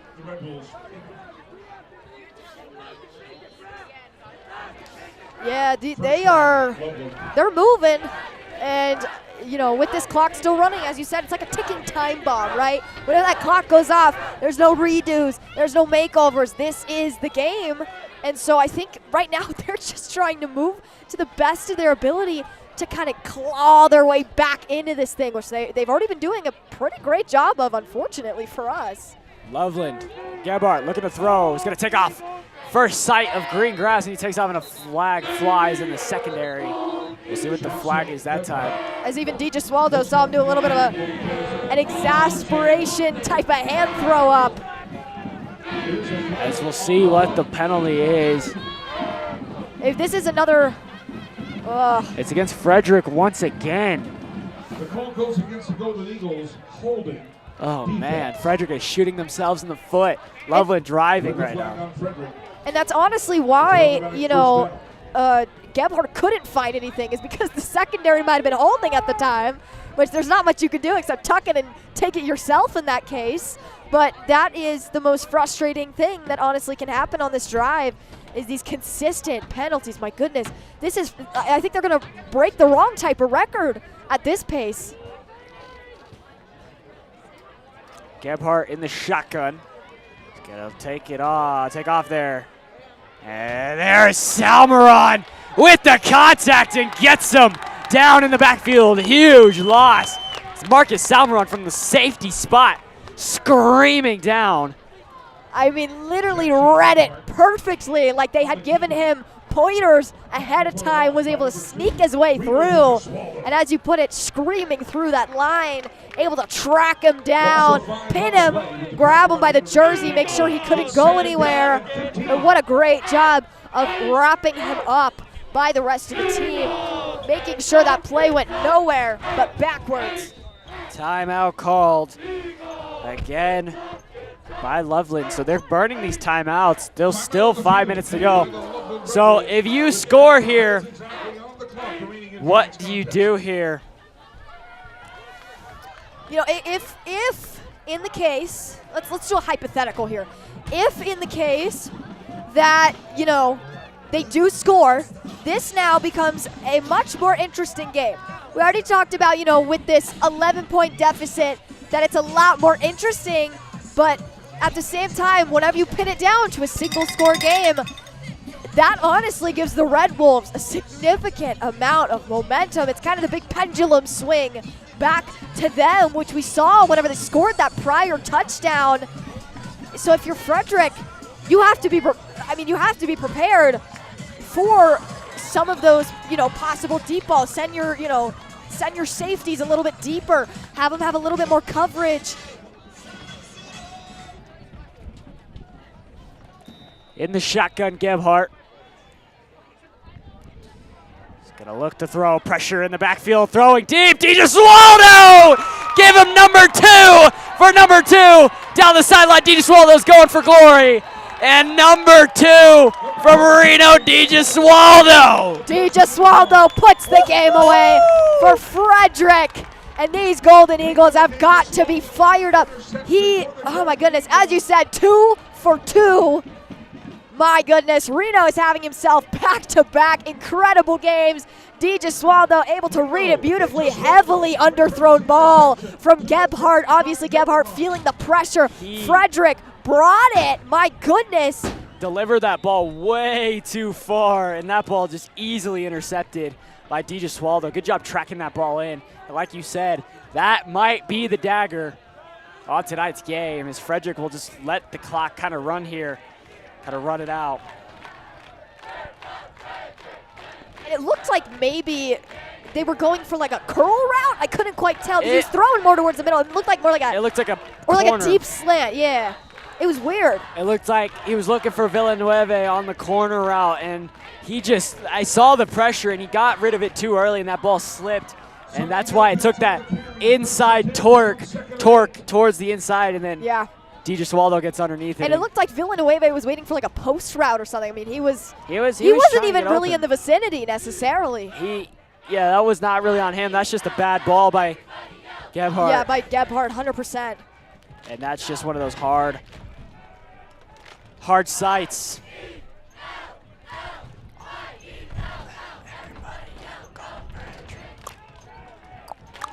Second and 8 from the Frederick 37. Kissinger under the shotgun, or under center, sorry, and the flag come flying from There's a flag on the field. the ref all the way in the back. Interesting. This flag is a delay of game against the Golden Eagles. And a delay of game. I didn't even know there was a delay of game in this sport. Not in the sport, in this level of in the sport. Of this level of the sport. Oh, Ian MacHendrie. We might have to reteach these sports then.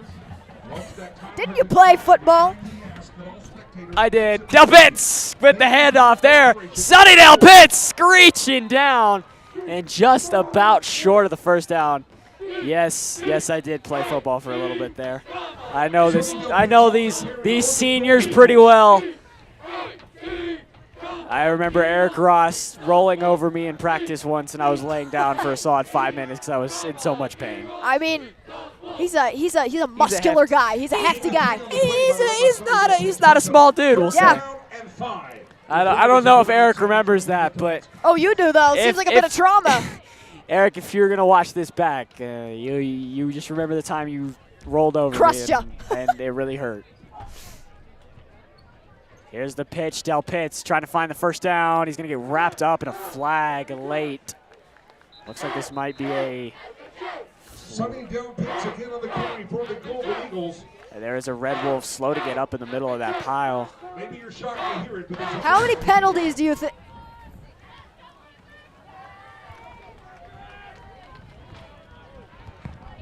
call this time, personal foul, face mask against the Red Wolves of Loveland.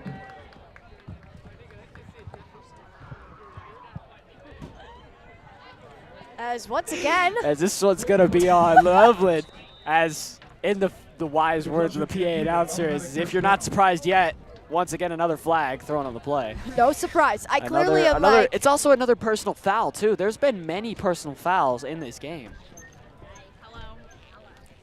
This is, First and 10 for the 42 it's just become a very undisciplined game that this one has had so far. Loveland has just been playing very... As they fake the pitch, they give it to Ross, and Ross will pummel forward. Eric Ross on the carry for the Golden Eagles.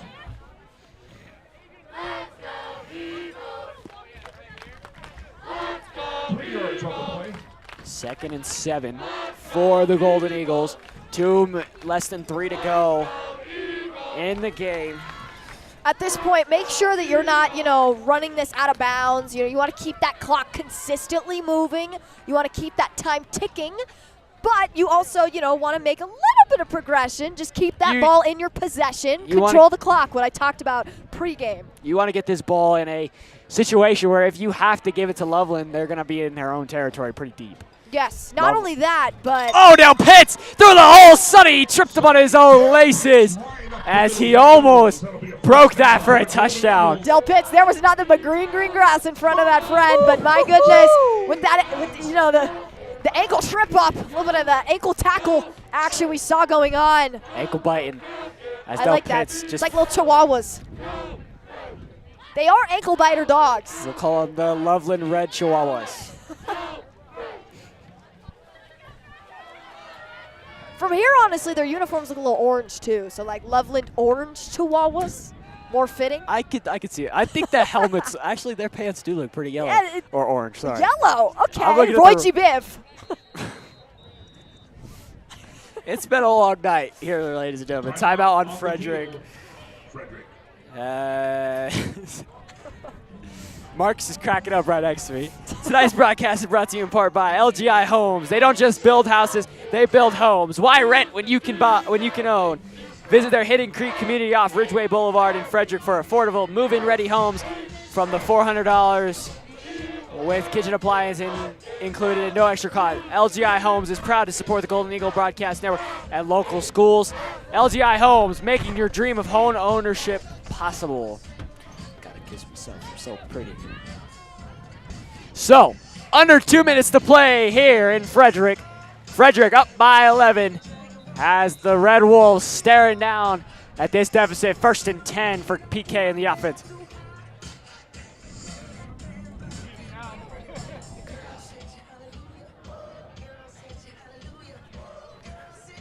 As it is a jam session up here in the GBN booth.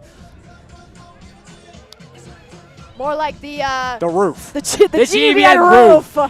The wind from behind is pounding down as the Frederick Golden Eagles in the victory formation.